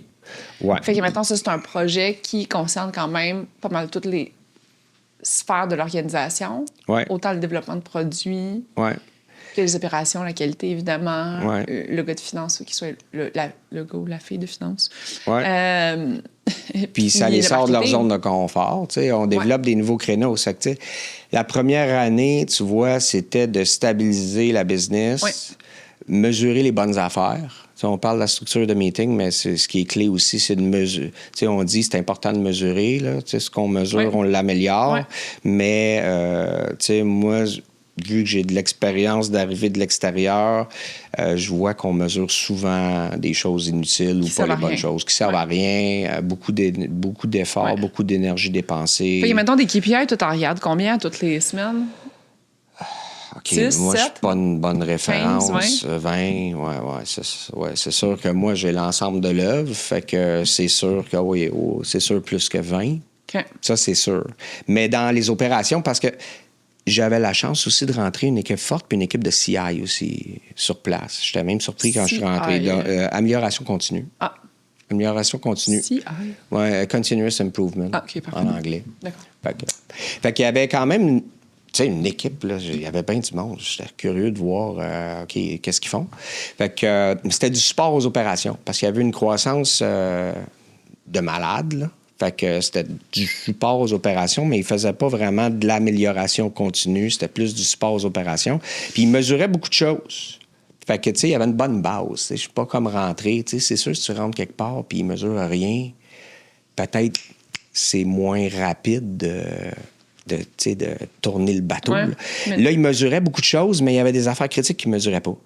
Donc, des fois, tu vois, les équipes, ils mesurent des détails, mais on ne sait pas, sur la semaine, on a perdu combien d'argent en perte de yield globale. L'impact financier sur la business. On sait qu'on a perdu 112,44 de carottes, mais OK, l'impact financier global, il est où? Fait que c'est sûr que quand tu arrives d'ailleurs, tu replaces les affaires, puis tu remets le focus sur les bonnes choses. Ça revient tout à ça un peu. C'est que le data, donc les KPI, c'est un classique, on dit que c'est important, mais c'est de tasser ceux qui sont pas super importants, puis de comprendre ceux qui sont super importants. Tu vois, dans le food cost, c'est un bon exemple. Parce qu'il y a 3 choses chez WeCook, c'était on recule de 12 heures, la main-d'œuvre, le système de main-d'œuvre qu'on avait en place, qui est un zoo, que je vais te parler, puis le food cost. Tu sais, je suis rentré, tu le sais, tu l'as vécu, la hausse des prix, là, l'inflation, puis tout ça. Puis il y avait des systèmes en place naturellement pour contrôler les food costs par plat, mais il n'y avait pas un bon système prédictif pour mesurer le food cost en prévision de chacun des plats, de chacun des sites dans un menu X, donc le food cost global. OK. Il n'y avait pas ça. OK. Fait que du jour au lendemain, j'ai fait monter le système prédictif qui prévoit les ventes de chaque. Puis là, dans la création à la création des menus. Puis ça a complètement changé la game en food cost malgré l'inflation. Absolument. Complètement. Du jour au lendemain. On le faisait. Du jour au lendemain. On était bon là-dessus. Puis la business pensait qu'il était super bon. Tu sais, les founders disaient, je cherche pas d'argent là-dedans. On gratte. Je cherche pas d'argent là-dedans. Mais tu sais, moi, j'étais un gars de supply chain, les achats. Tu sais, je sais qu'il y a toujours beaucoup d'argent là-dedans. Les achats, les yields. OK, mais moi, je veux que tu me parles du zoo, là. Le zoo. Okay. Parle-moi du zoo. Le zoo. Je ne sais pas si c'est fin d'appeler ça de même, mais c'est une façon... anyway. C'est que... c'est gros, oui, il y a besoin de beaucoup de monde, right? Puis c'est dur d'avoir du personnel. Absolument. Particulièrement il y a 3-4 ans. Tu t'en rappelles? Oui. C'est dur. C'est dur. Ça fait que il y avait tellement de difficultés à avoir du personnel à Dorval que les gens, c'était connu, si tu veux travailler, va-t'en chez WeCook à Dorval, à telle place. Pointe-toi, puis il engage. Puis ça rentrait, puis ça sortait tellement qu'il engageait entre 35 et 50 personnes par semaine. Par semaine. J'étais à ma 2e semaine. Puis là, je vois un line-up. Là, arrivé, là, c'est 2 semaines. Puis là, je vois un line-up de... C'est quoi qui se passe? Céline Dion. C'est quoi, là? C'est quoi qui se passe? Mais là, on engage. Mais de quoi tu parles? On engage? Ben, c'est comme ça. On engage... On a un quota. 35 à 50 personnes par semaine. Ça n'a pas de mot du bon sens. Fait que là, je vais voir mon VP Ops qui était directeur d'usine à ce moment-là. Salut Marc. Puis là, c'est un classique qu'on a resté. Fait que là, j'ai dit... Dans mon bureau, c'était un vendredi, j'ai dit... Je sais pas c'est quoi, là, mais there must be a better way. J'ai dit, on va se quitter là-dessus aujourd'hui, là. J'ai dit, je sais pas c'est quoi la secret, mais c'est sûr que c'est pas ça, la façon de faire. Puis après ça, là, parce que c'est pas lié à la croissance à ce moment-là, ce taux de roulement-là. C'est vraiment lié au fait que ton seau, il est percé de l'autre bord. C'est ça. Ça tourne. Exactement ça, je dis, c'est bien dit. Le seau, il est percé, c'est que tu rentres, tu sors du monde. Puis là, les gens, ils n'ont pas d'expérience. Là, après ça, on enquête ça la semaine d'après. Les gens se pointent, le contrôle des punchs, il y a du monde partout. Puis là, ça coûte tellement cher, le labor, que les chefs d'équipe sont pas payés vraiment cher. Puis là, dans une usine, tu as besoin des chefs d'équipe forts. Tu as besoin du leadership. Tu as besoin des postes clés forts. Mais là, écoute, tu fais pas d'argent, donc tu peux pas donner plus de salaire. Que là, c'était comme de prendre une décision. Regarde, on va créer un noyau, là. Des employés WeCook, ça va être des noyaux, les chefs d'équipe, les superviseurs, les postes clés qu'on appelle dans l'usine. Puis on va tout monter salaire de ça. On va aller chercher un autre niveau. Que là, quand on parle de décision un peu... ah ouais, mais là, on parle de l'argent, puis tu parles de... c'est facile de faire les calculs. Hein? OK, mais là, tu parles de monter les salaires, mais majeurs. Moi, je me souviens, chez Cookit, on était dans une échelle salariale peut-être de... là, moi, je sais pas... c'est chef d'équipe, superviseur. Non, c'est superviseur, chef d'équipe. Chef d'équipe, superviseur. Chef d'équipe, superviseur. Ouais, c'est ça. Okay. Tes chefs d'équipe, fait que, mettons, tes chefs d'équipe, c'est à peu près 45-50, superviseur, 60. Ouais. C'est à peu près ça. Ouais. Fait que ça, c'était à l'époque. Ouais. Puis là, vous faites une augmentation drastique. Mettons qu'on était en bas de ça, puis là, j'ai monté en haut de ça. OK. OK, puis il y a des... Fait que tu fais une augmentation, drastique. Pas drastique, mais quand même importante, que si tu fais le calcul à la fin de l'année, c'est comme, ouais, mais écoute, il faut qu'on...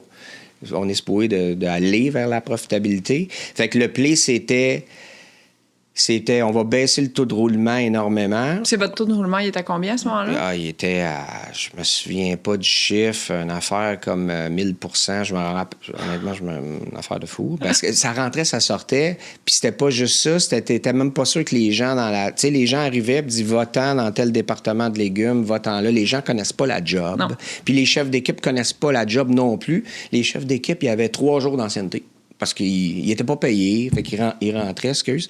Ça fait que le play, c'était, garde, on va former des personnes clés, identifier les bonnes personnes, on va les donner des postes clés, on va leur donner un meilleur salaire.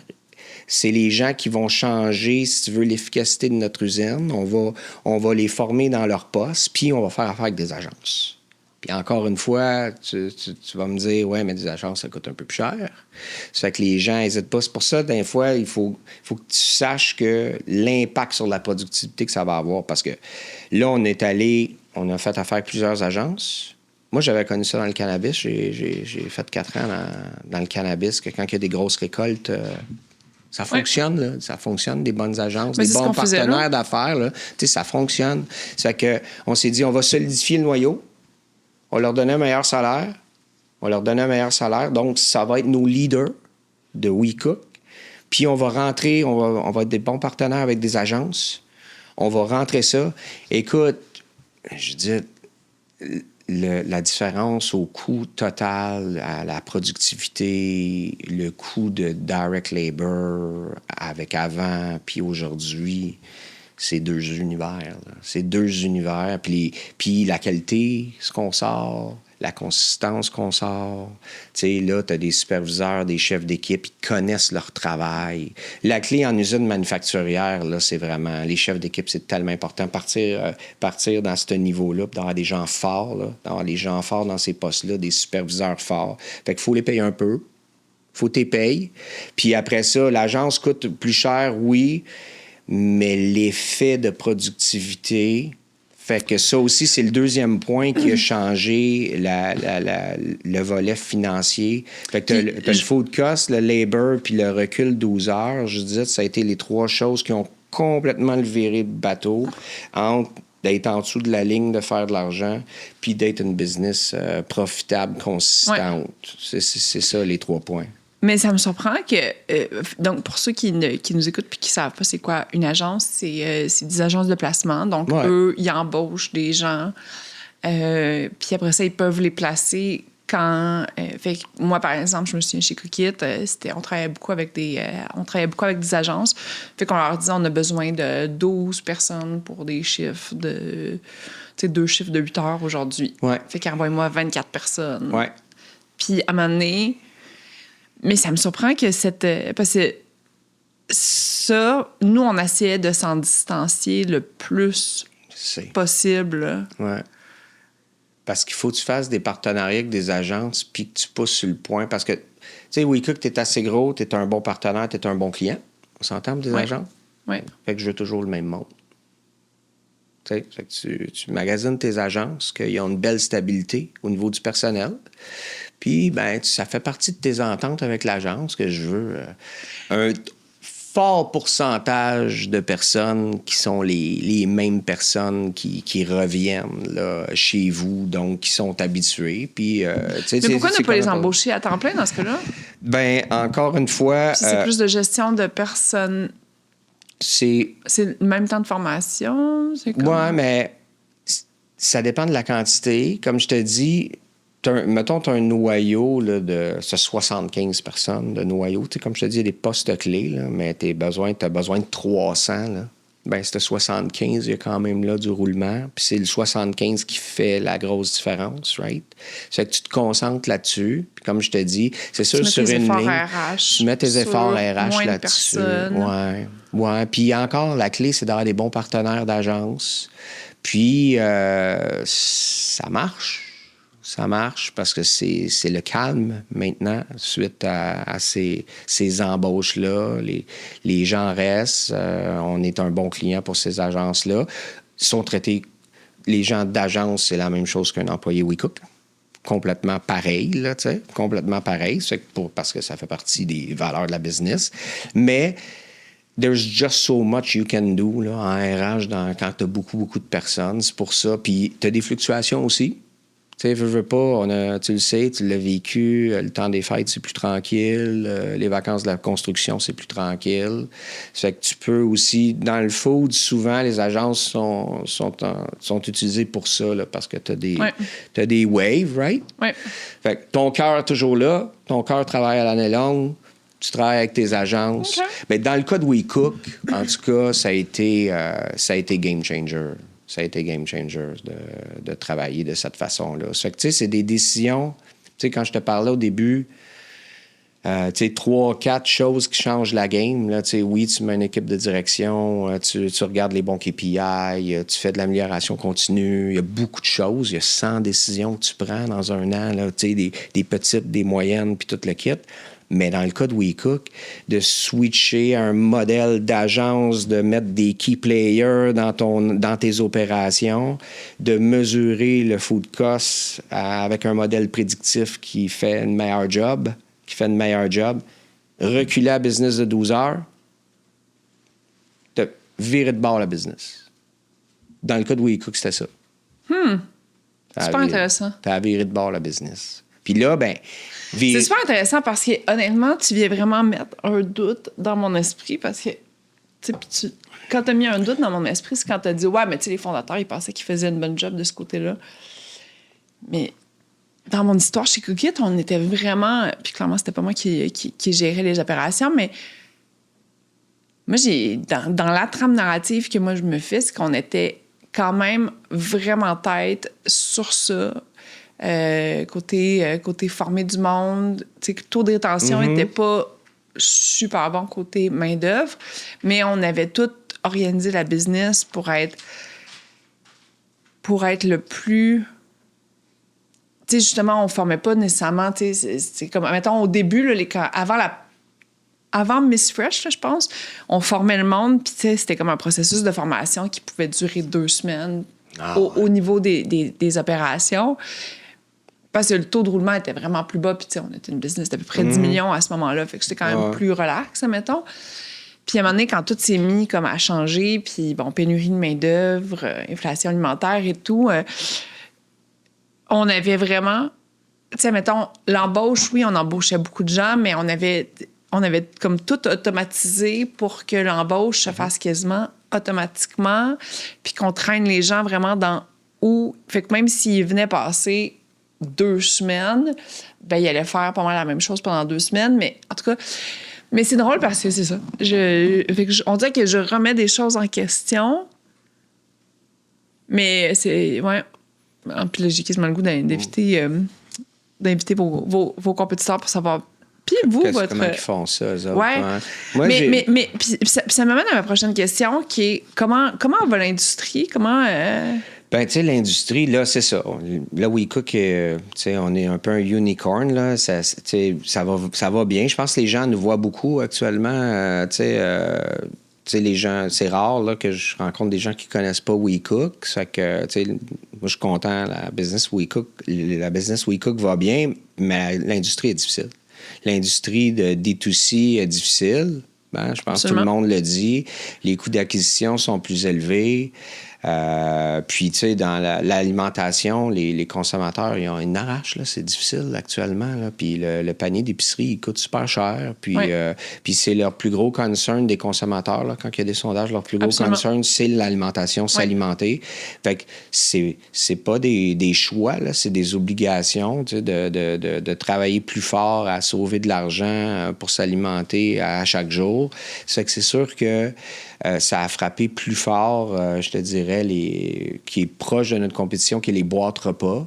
Ouais. Tu sais, les boîtes repas qui servent quand même pas le même besoin que des plats préparés, right? Absolument. Fait que, tu sais, des plats préparés, ça reste que, tu sais, les gens, on leur sauve la vie, là. Tu sais, c'est vraiment pratique. Puis, tu sais, WeCook, t'es pas obligé de manger... Tu manges pas des plats préparés toute la semaine, là, mais ça te donne un break, là, tu sais. Personne cuisine à soir, comme dit notre ambassadeur Piqué.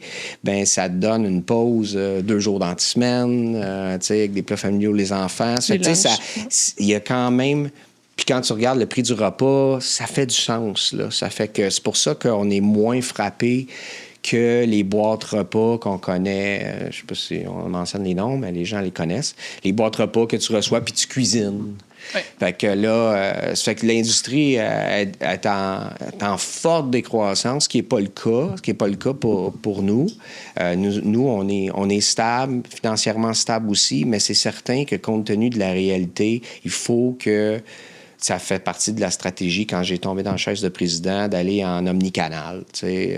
Puis c'est pour ça qu'on a travaillé fort sur le brand, sur la marque, la reconnaissance de la marque comme la référence du prêt-à-manger. Donc, pas juste des plats préparés à domicile, mais du prêt-à-manger. Puis de trouver notre niche aussi, notre consommateur. WeCook, c'est bon. C'est balancé, c'est équilibré.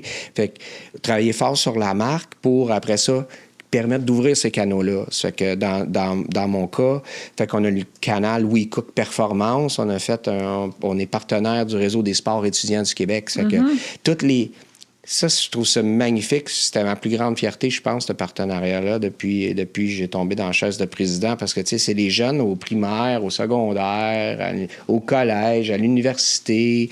J'étais au championnat provincial de cross-country avec les jeunes. Tout le monde mange du WeCook parce que c'est frais, c'est santé, ça nourrit les athlètes. Puis, tu sais, ça, je trouve que c'est un positionnement extraordinaire pour l'entreprise. Je suis vraiment fier de ça. Puis, c'est une reconnaissance de la qualité des produits, tu sais, je pense qu'on a fait une bonne job là-dessus. On a des chefs qui sont débiles.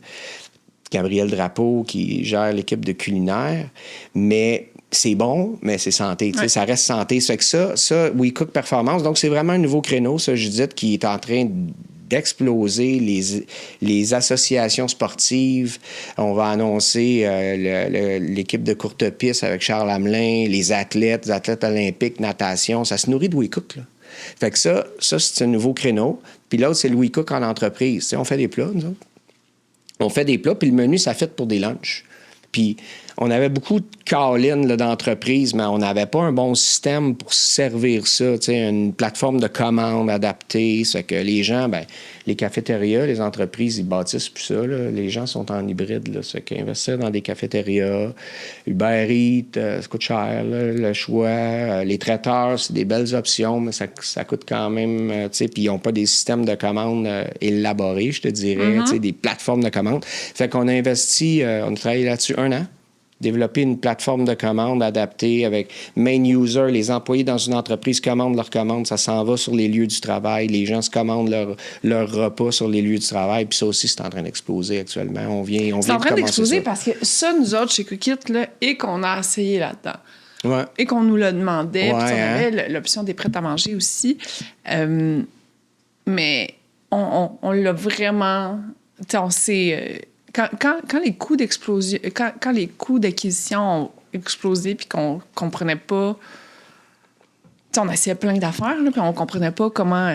Moi, pendant les 8 premières années que j'ai géré la business de Cookit, on était, nos KPI là, c'était un coût d'acquisition de $50, $50 d'incentive, Fait que ça nous faisait un coût total d'acquisition de 100 $. J'aimerais ça avoir un coût d'acquisition de 100 le LTV était à 1200. Donc, le LTV, c'est le lifetime value. Ouais. Puis, on était à peu près à 30 %. Fait que c'était un business Ça model marche. qui marchait vraiment Ça bien marche. parce que pour chaque dollar en marketing que tu investissais, tu faisais x4. Tu faisais x4. Fait que le retour sur investissement faisait du sens. Ça faisait du sens qu'on investisse l'argent en marketing. Au sortir de la pandémie, quand HelloFresh est arrivé, puis moi, je suis vraiment capable de le pinpointer, là, c'est comme vraiment quand HelloFresh est arrivé sur le marché que Meta a fait des changements majeurs, Meta, Google Ads, et qu'il y a eu la crise d'inflation alimentaire qui a nourri l'incertitude des consommateurs et Cookit, qui était positionné comme un produit d'alimentation, certes, mais quand même un petit peu plus de luxe. C'était comme un luxe abordable, comme aller chez Starbucks. Mais c'est sûr, certain que quand les gens vont faire leur épicerie chez Dollarama, puis qu'on voit des articles à toutes les semaines parler de ça, ça instaure quand même un climat de peur. Et pour moi, c'est vraiment à ce moment-là où je l'ai vu changer. Puis nos coûts d'acquisition ont monté à 250 $ par client. Ouais. Avec un LTV qui a descendu en même temps et qui était rendu à 800 $. Et même si on augmentait la marge, on était rendu à 35 %, 36 %. Ben, on n'était pas capable de trouver. Puis, tu sais, on était super créatifs. Côté, on a eu le plus gros programme d'affiliation qui marchait super bien. On était vraiment à bord d'en faire du marketing de proximité sur le terrain. Mais même à ça, on n'était pas capable de baisser les coûts d'acquisition. Fait qu'à ce moment-là, on s'est vraiment dit, on a vraiment une offre complète avec les prêts à manger puis les prêts à cuisiner. Allons en organisation, en entreprise. On se le fait beaucoup demander. Ouais. Et là, on a mis du temps puis de l'énergie. Puis là, c'est comme... Puis là, c'est là aussi qu'on s'est rendu compte que le cycle de vente était fondamentalement différent. Parce que, genre, dans le e-com, c'est sûr. Tu rentres les gens dans le pipeline, mais tu les vois moins, mettons, là, dans ton funnel. Tandis que là, plus de parler avec le monde de RH, c'est pas nécessairement les gens qui... Puis on était dans cette mouvance-là de retour au travail, mais pas retour au travail qui était 100% assumé. Fait que peut-être que ça, on était peut-être un petit peu trop tôt, mais on a mis beaucoup, beaucoup d'énergie sur ce projet-là. C'était peut-être un peu trop tôt, oui. Ça se peut, ça. Ça se peut, ça. Puis, il l'avait déjà essayé aussi avant, mais c'était clair qu'il y a du potentiel. On s'entend quand on parle de ça, conceptuellement parlant, là, des plats préparés, au price point qu'on a, ça fit pour les lunchs. Ben oui. C'est sûr que si ça marche pas, c'est parce qu'on ne fait pas les choses comme il faut. Fait que j'ai pris une firme stratégique. Je me suis fait accompagner par une firme stratégique, ça s'appelle MXO. Salut les boys. Puis, pour être sûr qu'on le fait de la bonne façon puis qu'on dit, OK, c'est où on est bon. Parce que, tu sais, traiteur, tu commandes pas du WeCook le matin pour le midi, donc c'est pas là qu'on est bon. Donc, ce qu'on appelle l'intersection payante, c'est qu'on a vraiment fait nos devoirs comme il faut pour dire, voici le modèle d'affaires qui va rejoindre un réel besoin, puis on va quasiment être tout seul là-dedans, bien honnêtement, avec une plateforme de commande, ça va être une bonne option pour tous ces types de compagnies-là. Fait qu'on a fait les affaires comme il faut. On a investi sur la plateforme, fait qu'on est allé all-in. On prend notre temps, on lance pas, on y va pas en culotte courte, là, on le lancera plus tard. C'est après 1 an. Puis là, on est en train de développer ça. On vient juste d'annoncer un lancement de notre plateforme.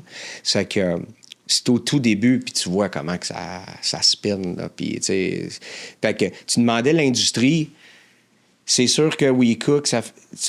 Vos metrics, ça ressemble à quoi? Les quoi? Mettons les key metrics, là, comme là, je viens de te partager du Cookit. Les CAC, mettons, Ben écoute, c'est sûr ça a doublé. C'est sûr, ça a doublé, mais c'est pas à 250. OK. Ça a doublé de mon 50$ original. Ouais, tu sais, 150, tu sais, mais on était habitué à plus bas aussi. C'est plus difficile en Ontario. Ouais. Ouais, c'est plus difficile en Ontario, les CAC. Puis, tu sais, j'ai quelqu'un, juste avant notre chef, tu sais, j'ai eu la chance d'avoir un chef vente marketing que son super pouvoir, c'est ça, tu sais, au niveau de paid media. Ouais. Quand je dis ça, c'est de dépenser le bon montant, d'être vraiment connecté, de ne pas pousser trop, parce qu'à un moment donné, ça monte de façon exponentielle. Hein, tu sais comment c'est quand tu veux pousser plus, là, ça monte, ça part à 100, ça finit à 400, tu es à 500, tu es à 600, puis si tu n'es pas alerte, tu vas fermer ta semaine, tu vas avoir un cac de fou. Là. C'est qu'il faut savoir réagir vraiment, vraiment au day-to-day. Puis moi, j'ai toujours eu quelqu'un qui est bon là-dedans. Donc, ça a permis de faire en sorte que oui, de la croissance, on en veut, mais on y va intelligemment. Puis en Ontario, c'est ça, on le vit. J'aimerais avoir une plus grosse croissance en Ontario. On n'est pas en décroissance, on est stable. Mais je peux pas pousser plus parce qu'il y a tellement de trafic puis il y a tellement d'offres. Tu connais comment ça marche que ça coûterait... C'est tellement tough pour les Québécois de faire du marketing en Ontario. Là, tous les entrepreneurs sont dans cette situation-là. Y a quelque chose que vous avez fait qui a donné des bons résultats qu'on peut dire à ma gang d'entrepreneurs, si vous voulez percer en Ontario, essayez ça? Ou... Ben écoute, honnêtement, c'est ça. C'est de pousser plus dans les canaux standards. On l'a testé. On a travaillé sur le brand. On a travaillé sur le brand PK Subban. Les gens, je pense qu'ils l'ont vu. Ça faisait partie de la stratégie pour l'Ontario également. C'est un Ontarien PK hyper aimé au Québec. Oui. Personnalité extraordinaire. On l'a fait parler en québécois, puis c'est un bon Jack, puis un bel ambassadeur. Puis ça a fait partie de ça. Puis on a utilisé des médias comme TikTok. TikTok, maintenant, ils ont des panneaux que ça ressemble un peu à Times Square au centre-ville de Toronto. Puis c'est certain que là, quand tu t'en vas dans du paid media comme ça, puis tu as une image, tu as PK Subban avec les plats, ça a le plus d'attrait. Donc, notre brand awareness en 1 an, c'était très, très bas. Le brand awareness est monté de 1 à 11 % en 1 an en Ontario. Oui. Fait que, tu sais, veux pas, c'est un premier pas. C'est quand même énorme. C'est quand même énorme. C'est un premier pas, puis après ça, ben t'es plus attrayant. Ça fait que, tu sais, on y va étape par étape. Fait que ça a été ça, le premier. C'est 10-15 % de vos ventes qui sont en Ontario? Ouais, c'est ça. Mais tu sais, là, est-ce qu'on peut pousser plus? Non. Ça fait qu'on je travaille sur d'autres stratégies bientôt pour pénétrer mieux l'Ontario. Parce que c'est pas juste en poussant plus. Actuellement, là, je n'irais pas que des CAC de 600, 700. Ça marche pas. C'est tellement dur. Même si là, je dis que WeCook, quand on parle de décisions qui peut tuer une business, puis des décisions qui remettent une business à la traque, me mettre à pousser comme un débile là, je pourrais tanker 2 millions d'EBITDA. C'est qu'on y va... on est en train de travailler sur des différents plans stratégiques, partenariats s'ouvrir avec d'autres entreprises de D2C, du cross-marketing, voir des opportunités. Je travaille sur plusieurs affaires comme ça, je te dirais, parce que le paid média, il n'est pas facile. Non. Mais on a une belle reconnaissance, au Québec. Fait que c'est pour ça que ça va encore bien. Puis je pense que les gens, ils aiment notre produit. Ça doit être pour ça là, qu'on s'en tire pas pire. Absolument. Là, fait que la stratégie des ambassadeurs, elle marche bien. D'avoir des... Parce qu'il y a Piqué Subban, Marie-Pierre Morin, que je vais d'ailleurs accueillir dans la prochaine heure. Ouais. C'est pas gratuit non plus. Non, c'est pas gratuit. Ça fait que il faut faire les bons choix. Piqué, tu sais... Piqué, c'est exactement... Il faut avoir une raison. On parle des why. C'est que c'était l'Ontario et le Québec. La plupart de nos clients sont au Québec. Donc, on veut quelqu'un que les gens sont contents qu'il soit là. Fait que je pense qu'on a... Je suis content, on a fait un bon pic avec lui. Vous avez choisi Piqué parce qu'il représentait l'athlète, donc le côté performance, donc vraiment... Foodie aussi. Parce que c'est un foodie. Il tripe sa bouffe. Tu sais, puis comme tu dis, c'est pas gratuit. Naturellement, je ne vulguerai pas combien Piqué a coûté, mais... Ah ouais, Michel, dis-le. Non, je peux pas. Je pense pas que je peux. Vu que je suis pas sûr que je le ferai pas. Mais je peux te dire que c'est presque la moitié du prix original, tu sais, du premier call, tu sais, parce que il tripait sur WeCook. Puis il a goûté au produit, puis il dit ça c'est bon, c'est pratique. Tu sais, ça l'a rejoint, là. Ça l'a rejoint. C'est qu'on a fait un deal qui a de l'allure, ça l'a rejoint. C'est vraiment un foodie. Gabriel Drapeau, notre chef exécutif, tu sais, c'est un athlète, il est le fun. Tu sais, ça fait qu'il a eu du fun, elle va travailler avec nous autres. Ça fait que c'est pour ça qu'on a fait un deal qui a plein de bon sens, puis ça l'a aidé la reconnaissance de la brand. On est allé à la télévision. On faisait pas ça avant. Ouais. Toi, tu l'as utilisé. Quand je suis rentré chez WeCook, il y a 3 ans, chez WeCook Cookit, j'étais tanné. Là. Personne, pas personne, là. Mais à chaque fois, je disais, oui, je travaille chez WeCook. Cookit? Non, pas Cookit. Cookit, c'est une autre compagnie. WeCook, Good Food, c'est comme Good Food. Anyway. Fait que là, ça a fait une belle reconnaissance du brand. Marie-Pierre, Marie-Pierre, c'est une cliente de longue date. On a toujours été là avec elle. Elle a toujours été cliente chez WeCook. Puis tu sais, elle était juste... elle parlait de son WeCook sur ses stories avec son émission en radio. Puis tu sais, j'ai beaucoup de respect pour Marie-Pierre, la personne. Puis tu sais, aujourd'hui, comment elle est positionnée avec son chum, puis sa famille. Puis tu sais, je trouve ça super sharp. Puis tu sais, on a jasé, moi, mon VP, on dit, tu sais, Marie-Pierre, faut pas qu'elle quitte, là. Tu sais, je trouve qu'elle a tellement l'âme de WeCook. Puis on a jasé avec Marie-Pierre sur un appel, puis là... décrit WeCook, tu sais. Pas de gaspillage alimentaire, c'est gourmand, c'est santé, c'est frais, c'est bon pour moi, pour mes enfants, pour ma famille. Tu sais, on n'avait jamais parlé, là, puis c'est comme si elle travaillait chez WeCook depuis 20 ans, là. Tu peux pas avoir une meilleure ambassadrice que ça, vraie, là. Ouais. Fait que je suis vraiment content, moi, du partenariat avec Marie-Pierre. Puis on en a profité avec Marie-Pierre pour faire notre virage plus familial, parents occupés, ce qui n'était pas un créneau qu'on attaquait du tout avant. T'sais, c'était vraiment single, couple. Ouais. Puis là, je lançais des plats familiaux.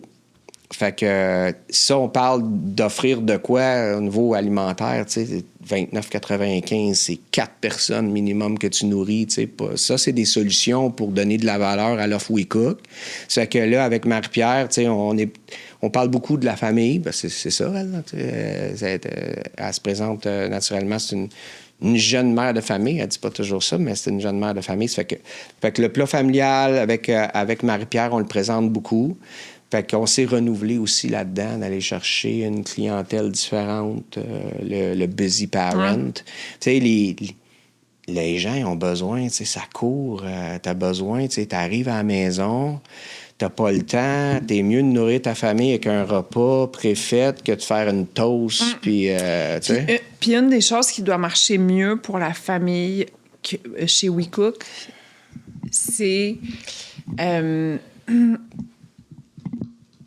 c'est que vous avez certains menus qui... Tu sais, moi, une des affaires que j'ai travaillé très fort chez Cookit et particulièrement dans ma famille aussi, là, mais tu sais, comme j'attaquais les deux en même temps, mais dans l'offre de prêt à cuisiner, c'était plus tough de faire l'éducation alimentaire des enfants, tandis qu'offrir le même, tu sais, comme les mêmes, je sais pas, je sais que vous faites des variations sur le menu, là, mais offrir des mets qui... On n'est pas obligé d'avoir 400 repas différents pour nos enfants, tu sais, d'avoir un échantillon de 10, là, Ils aiment ce qu'ils aiment, hein?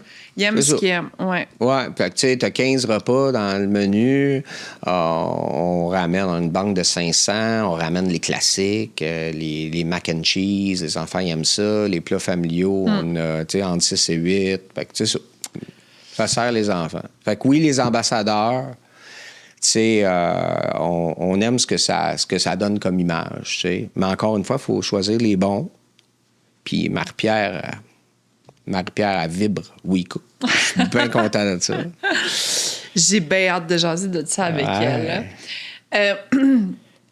On parle justement d'ambassadeurs qui adorent les entreprises qu'elle représente.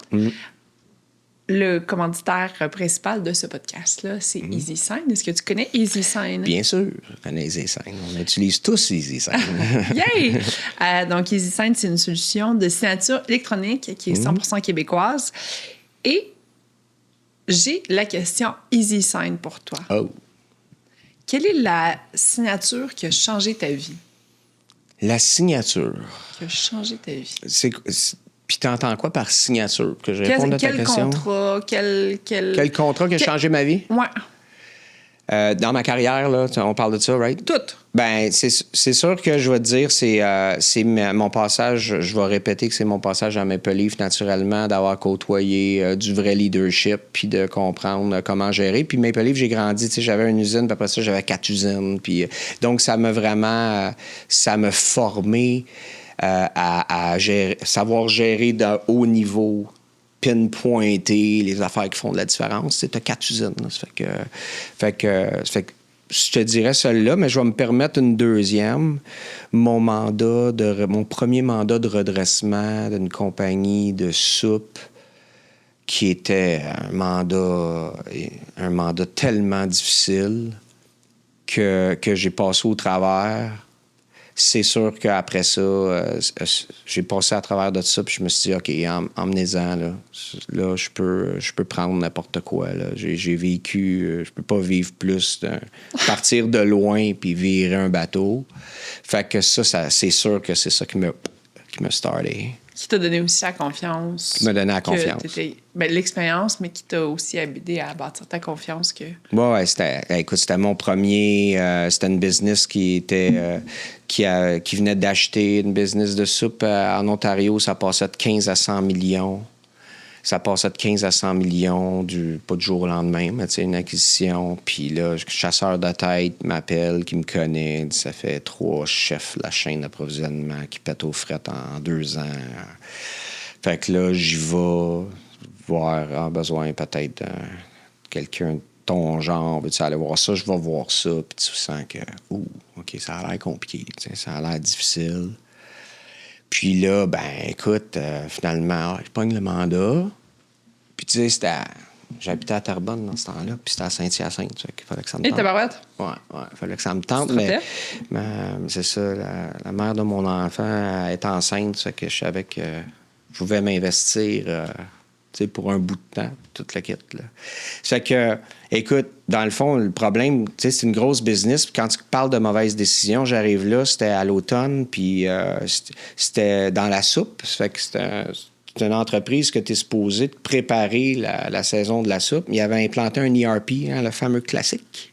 Le fameux classique des désastres d'implantation d'ERP. Fait que j'arrive là. Tous les clients, c'est Loblaws, ça fait les Soup Elmer, ça fait toutes les marques maison de toutes les marques nationales. C'est pour ça que j'ai pris le mandat. 100 millions de chiffre d'affaires, toutes les marques nationales. Mais t'arrives les sauces Saint-Hubert. J'arrive là, puis tout le monde est backorder. Ça crie de partout. Puis mon patron, à ce moment-là, le VPA, puis il dit on s'en sort dans 2 semaines. OK, on dirait ça. Ça n'a pas l'air de ça, mais fait que je m'en vais au centre de distribution dans ma première semaine. Puis je réalise, eux autres, ils voyaient là, les stocks qui sortent dans 2 semaines. Puis là, je réalise qu'ils n'avaient pas implanté l'ERP comme il faut. Puis ils shippaient le stock avec des billes manuelles. Donc les planificateurs pensaient qu'il y a plein de stocks. Puis là, tu sais, il avait l'air d'avoir plein de stocks sur papier. Je m'en vais là, c'est vide. C'est vide. Vide. Fait que là, OK, mais c'est quoi le bordel? OK, bill manuel, ça rentre pas dans le système, personne n'achète rien. C'est tout. Fait que là, OK, qu'est-ce qu'on fait? OK, on fait un reset, inventaire complet, puis tout. Puis là, c'est quoi la picture? T'as la capacité de l'usine qui... Fait que là, on voit les inventaires. Capacité de l'usine ne peut pas faire ça, pas en tout. Puis il y avait eu une décision du bureau chef qui avait dit au chef sur place, dire tu peux pas dépasser 8 millions d'inventaires pour une question de cash flow. Mais il fallait qu'il y ait 14 millions d'inventaires. Fait que quand on dit une décision, tu peux pas. Tu peux pas parce que tu seras pas capable de monter la pente. Fait que t'étais dans une situation comme ça, je rentre là, tu vois le genre, là, puis je suis avec ma valise chez Loblaws, à essayer de dire, je viens d'arriver, il m'envoie comme pour dire, on va régler les choses. Fait que tout ça pour dire qu'à un moment donné, le président, 2 semaines après, OK, c'est quoi la situation? Bien, il faut que tu fasses des choix. Mais qu'est-ce que tu veux dire, faire des choix? Bien, tu dois faire des choix. Tu peux pas livrer tout le monde, tu peux pas servir tout le monde. Qui veux-tu servir? C'était un président, c'était un gars de vente qui venait de l'Écosse. Il me dit, Tu sais, quand tu dis les discussions avec des... Tu viens d'arriver, là, Ouais. que celle-là n'a pas marché, celle-là. Celle-là, il me dit, celle-là, elle n'avait pas marché. Mais tu peux pas me demander ça marche pas. Il dit, ça marche pas. Ce qui dit, fais-moi un plan, combien qu'on a besoin de produire pour que ça marche. Mais l'usine produisait 6 000 caisses par jour, puis le plan disait qu'il faut que tu produises 24 000. OK? C'est que je vais une histoire courte. Puis là, il dit, parfait. C'est que là, il s'en va à le VPA, puis il dit, à partir de demain, ça me prend 24 000. Mais c'est parce que l'usine, elle ne produit pas ça, là, ça marche pas, il n'y a pas la capacité. Puis là, il sort, puis là, le VP, mon VP me regarde et dit OK, on fait quoi? Ben, j'ai dit, je sais pas quoi te dire, mais ça marchera pas. Ça fait que là, devine qu'est-ce qui est arrivé. À partir de ce jour-là, les machines ne marchaient pas. Ils sortaient 3-4 000 par jour au lieu de 24. En tout cas, plus gros désastre, perte de clients. Là, moi, je disais... Puis quand tu prends pas les bonnes décisions, tu t'en vas pas nulle part. Il fallait prendre les bonnes décisions à ce moment-là. Ça fait que finalement, le bureau chef de l'Écosse était descendu, m'avait rencontré, ça a créé le président dehors. C'est quoi qu'il faut faire? Il faut faire des choix. On revient, on fait des choix. OK, on fait des choix, on ne sert plus eux autres. Reste avec nous autres, on va préparer. Il n'y avait pas de système de planification à long terme. Il ne voyait pas clair à long terme. Il voyait clair à court terme, mais pas à long terme. Tu as des modèles d'affaires, que c'est saisonnier, donc tu dois voir à long terme. Ça a l'air de la base encore. Je suis sûr qu'il y en a qui vont entendre ça. Ils vont dire, non, ça n'a pas de bon sens, mais c'était vraiment ça. Ça fait que, vu à long terme, passer à travers ça, mais tu sais, c'était le foutu bordel. Je dis, c'était vraiment comme, qu'est-ce que j'ai fait là? Tu sais, j'ai vécu, tu sais, difficilement, là, tu sais, que je partais le matin, puis que la mère, mon gars me disait, t'es-tu correct, là? Parce que, tu sais, c'était comme hyper difficile. J'avais choisi d'y aller. Je l'avais senti que c'était tough. Puis finalement, j'ai passé au travers. Tu peux pas être dans une pire situation d'une usine manufacturière qui vend 100 millions. Ça fait que quand tu dis la signature, tu sais, Maple Leaf, j'ai appris beaucoup, mais ça, qu'est-ce que ça a pu... Comment ça m'a formé? Ouais. Comment ça m'a formé, cette aventure-là?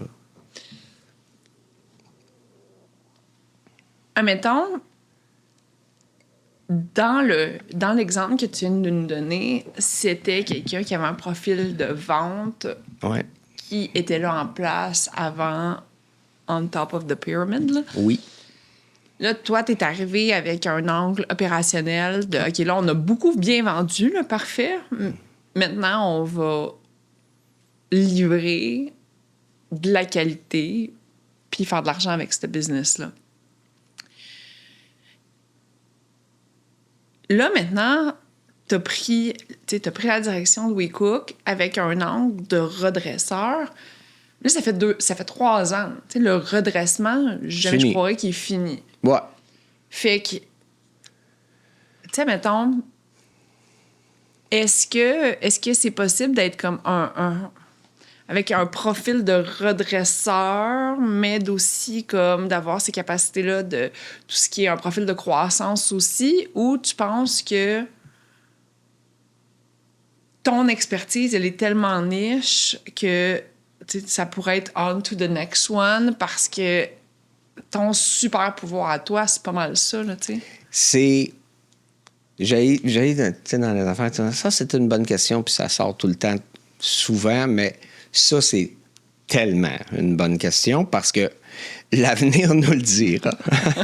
En toute humilité, l'avenir nous le dira. T'sais, c'est ça, j'ai un profil de... Puis je fais des farces avec mon board là-dessus parce que j'ai un conseil d'administration. Ouais. Puis tu sais, là, OK, le redressement, bravo. Tu sais, là, c'est rendu comme, on fait de l'EBITDA, on fait du net earning. OK, bravo, been there, done that. Puis je fais des farces avec eux autres, genre, OK, là, je vous impressionne plus que ça. C'est fait, merci. What's next? Croissance. Ça fait que là, ça, c'est fait, c'est accompli, check, mais maintenant, je dois être l'acteur d'emmener WeCook à une croissance. Puis tu sais, j'ai un board qui s'attend à une croissance importante. Oui. Ça fait que, écoute, comme je te dis, je suis un gars humble. Je pense que j'ai la bonne stratégie en place avec les canaux qu'on a parlé. T'sais. Le brand aussi, maintenant, il est vraiment, vraiment bien positionné. T'sais, on a fait les collaborations aussi, ça faisait partie avec Canard Lac Brome, Schwartz. On positionne We Cook comme une communauté culinaire, le prêt à manger. C'est que ça va nous emmener au retail. Ouais. Ça va nous emmener au retail. Ça fait partie de la stratégie. Fait que je pense que j'ai la bonne stratégie, mais définitivement, j'accueille vraiment favorablement l'aide dans ce volet-là par le chairman, puis les gens du conseil d'administration, puis tout ça. C'est une équipe, ça aussi. Moi, j'ai une équipe de direction, mais j'ai des gens qui m'entourent. Investissement Québec est réglé. Mais c'est parce que c'est pas les mêmes... tu sais, mettons... C'est pas les mêmes défis non plus. Fait que, pas du tout. Fait que, mettons, oui, il y a la portion du conseil d'administration, est-ce que tu dois livrer de la croissance, etc. Puis j'imagine qu'il y a genre pressure is on. Mais il y a aussi le fait, peut-être que toi, tu sais, comme peut-être que justement, tu sais, il faut peut-être savoir c'est quoi. Moi, j'ai cette humilité-là de dire, ben moi, je sais que je suis une très bonne entrepreneur, démarrage d'entreprise et tout, mais moi, j'aurais plus jamais envie de gérer une business de 100 millions. Là. Moi, ce que toi, tu as fait dans les 2 dernières années, mais que c'est ça te tenterait pas en tout. Mais j'ai l'humilité de l'accepter maintenant, de faire comme... Ouais, mais je réfléchirai plus jamais une business dans un modèle d'affaires où il faut que j'aille 400 employés, puis il faut que j'aille des VP, puis il faut que je gère un gros conseil d'administration, puis que je fasse la gouvernance.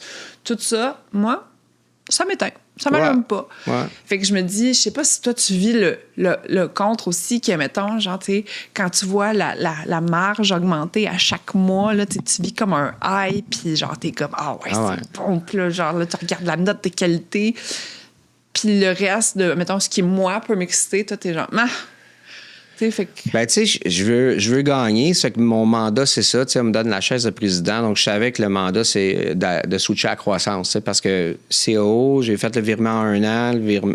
La business était stable. Donc, je l'ai pris en connaissance de cause.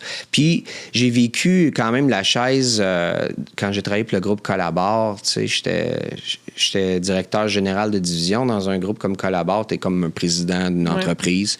Fait que le développement des affaires, je l'ai vécu.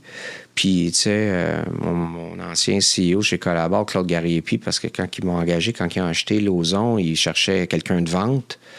Puis là, il fait un show devant le gars d'ARH en entrevue. Il dit, moi, je vous ai demandé un gars de vente, m'emmener un gars d'opération. Puis après ça, ben, j'ai pris 10 minutes pour lui dire que pourquoi que je serais sûrement bon dans ce rôle-là. Puis un mois après, il m'avait dit, toi, t'es le meilleur gars de vente que j'ai jamais vu qui n'est pas un gars de vente. T'sais. Ça fait que la vente, les affaires dans la compagnie de cannabis, j'étais CEO aussi, mais c'était moi qui guidais le marketing puis les ventes. Ça fait que, tu sais, je suis quand même à l'aise, puis j'aime ça. T'sais, définitivement, j'aime ça. Puis, tu sais, je veux réussir ça. Ça fait que est-ce que je vais le réussir aussi bien qu'un redressement opérationnel? C'est certain que c'est moins... j'ai fait ça, le redressement opérationnel. Là. C'est certain que j'étais un plug and play vraiment plus efficace dans ça. Ça fait que ça va être à moi à prouver que je fais... On va le voir là, dans les 2 prochaines années, si je fais une bonne job là-dedans. Right? Je te dirais en toute humilité, on va le voir. Puis mon board me suit, puis j'imagine qu'ils vont vouloir qu'ils regardent ça aussi. Puis c'est un nouveau défi. Le turnaround est fait. La business est stable. Maintenant, c'est le temps d'attaquer les nouveaux créneaux. Mais c'est de bien s'entourer aussi, je te dirais, Judith. Tu sais, j'ai jamais fait ces choses-là. Je suis jamais le meilleur. Je suis pas le meilleur en ingénierie. Je suis pas le meilleur en maintenance. Tu sais, c'est de savoir s'entourer de gens, mais c'est la même chose dans le développement des affaires, right? C'est des mandats, il y a des experts dans ça. Au retail, je ne suis pas un expert là, mais tu te prends quelqu'un, tu te montes ton équipe. Monte ton équipe, lead l'équipe. On a tous le même but, la vision. Fait que c'est pour ça que je pense que ça peut marcher. On va le savoir. On va le voir. Mais actuellement, ça va quand même bien. J'ai hâte qu'on fasse le prochain épisode dans 2 ans, puis voir si tu seras toujours dans ton... Parce que c'est une bonne question. Là, on t'a beaucoup positionné comme un redresseur. Là, maintenant, tu vas faire tes classes. Parce que tu m'as posé une question qu'un membre du board a sûrement dans sa tête. C'est ça que tu l'as vu, tu l'as posé de l'extérieur parce que c'est ça. C'est certain que... C'est certain que... Ma business, ça a fait faillite, mais tu sais... Mais c'est certain que... je comprendrais qu'ils sont sur un let's see, tu sais, c'est un gars d'ops, il a tourné à business, c'est lui qui va nous emmener maintenant à cette croissance-là. Fair. Ouais, mais c'est pas juste une question de conseil d'administration, c'est une question de toi aussi. Toi, Moi, ça me tente. Je pense que je sais bien m'entourer, puis j'ai beaucoup d'humilité. Donc, je sais que je suis pas bon là-dedans. Mais je pense que justement, ton rôle, ta rigueur opérationnelle, je pense que... Puis, mettons, justement, toutes tes skills de leadership dont tu nous as parlé, ou ce que je pense que le courage managérial, il joue pour beaucoup d'avoir les bonnes conversations au bon moment, puis de savoir prendre des décisions. Je pense quand même que ça te donne un edge. Ou après ça, tu sais, Oui, je pense, parce que tout est là, tu sais. Je te laisserai ta job. Quand tu... Encore un an. Oui, OK, après ça, on se tient... On verra. On verra. On se tient au courant de ça. Mais tu sais, savoir... L'humilité, c'est tellement important. C'est que je sache que je suis pas le meilleur là-dedans, puis que je m'entoure des meilleurs. Là, ça peut faire la job. Ouais. Fait que c'est ça l'approche, je te dirais. Oui, mais c'est ça. Mais je te posais pas la même question au niveau du point de vue du conseil d'administration. Non, mais je te posais, toi, par rapport, mettons, à ce qui te fait triper, toi, quand... Tu sais, un gars de Ops, j'en ai travaillé assez, mais tu sais, un gars de Ops qui est genre, tu sais, qui fait, genre, justement, là, tu sais, qui voit le Pareto, là, tu sais, les 80 Ouais. Mais si je vais perso, pour la même question, la pression est un peu plus lourde sur moi. Ouais, t'es dans le mille, c'est vrai. Parce que, t'es un expert dans ton domaine, tu l'as vécu, tu fais des choses, comme je te dis, on a parlé du labor, que c'est des paris. Là. Tu fais des paris que, non, on va payer plus, ça va payer 1 + 1. Puis j'ai pris des décisions, mes équipes d'amélioration continue, ils font les maths. Puis ils me disent, non, mais c'est parce qu'on va manger 1 million. Non, on ne mangera pas 1 million parce que vous ne prenez pas en compte ça. Fait que c'est comme edgy, de l'apprendre. Puis là, de voir les résultats, c'est sûr, ça donne un high, là. Fait que là, en développement d'affaires, je ne l'ai pas vécu comme celle-là. Là. Fait que la pression est plus lourde. Puis je vais être content ma semaine de vacances dans le temps des fêtes. Ça va faire du bien. Mais oui, ça apporte. Sur le perso, là, si je l'avais personnel, ta question, ça met une pression qui est plus forte. Ouais. Sur moi-même. Qu'est-ce que tu veux? Ça, comme je te dis, je n'ai vécu de la pression, donc un autre genre. Un autre genre. Ben merci beaucoup pour ta générosité. Merci à toi. Je suis vraiment content. Puis on s'était juste croisé une fois, puis je trouve que je suis arrivé malheureusement à la fin donc sinon on se serait vu beaucoup plus parce qu'on aurait partagé des choses étant dans la même industrie. Ça fait que vraiment apprécié l'invitation aujourd'hui. Je suis content d'être là. Ben merci à toi de ta générosité. J'espère que cet épisode-là a été... Je pense que c'est un épisode qui était le fun à écouter pour des gens qui soit sont dans cette industrie-là, parce que genre, de se dire, oh, la fille de Cookit a invité le gars de We Cook, c'est quand même edgy. Yep. Mais c'était surtout ton background d'expérience, de justement, que je trouve que j'invite trop souvent au balado du monde qui me ressemble un peu trop. Fait que de voir comme un peu différents profils de gestionnaires, de professionnels, je trouvais ça quand même intéressant pour mes auditeurs. J'espère. Merci encore. Ben merci à toi. Et à la maison, je vous remercie de votre fidélité, de votre amour, de votre support. On va faire des grandes choses en 2026. Il y a bien des affaires très excitantes qui s'en viennent. Puis j'ai bien hâte de vous accompagner dans vos trucs que vous faites au quotidien puis de vous apporter aussi dans cette aventure-là. Alors, bonne semaine. Merci.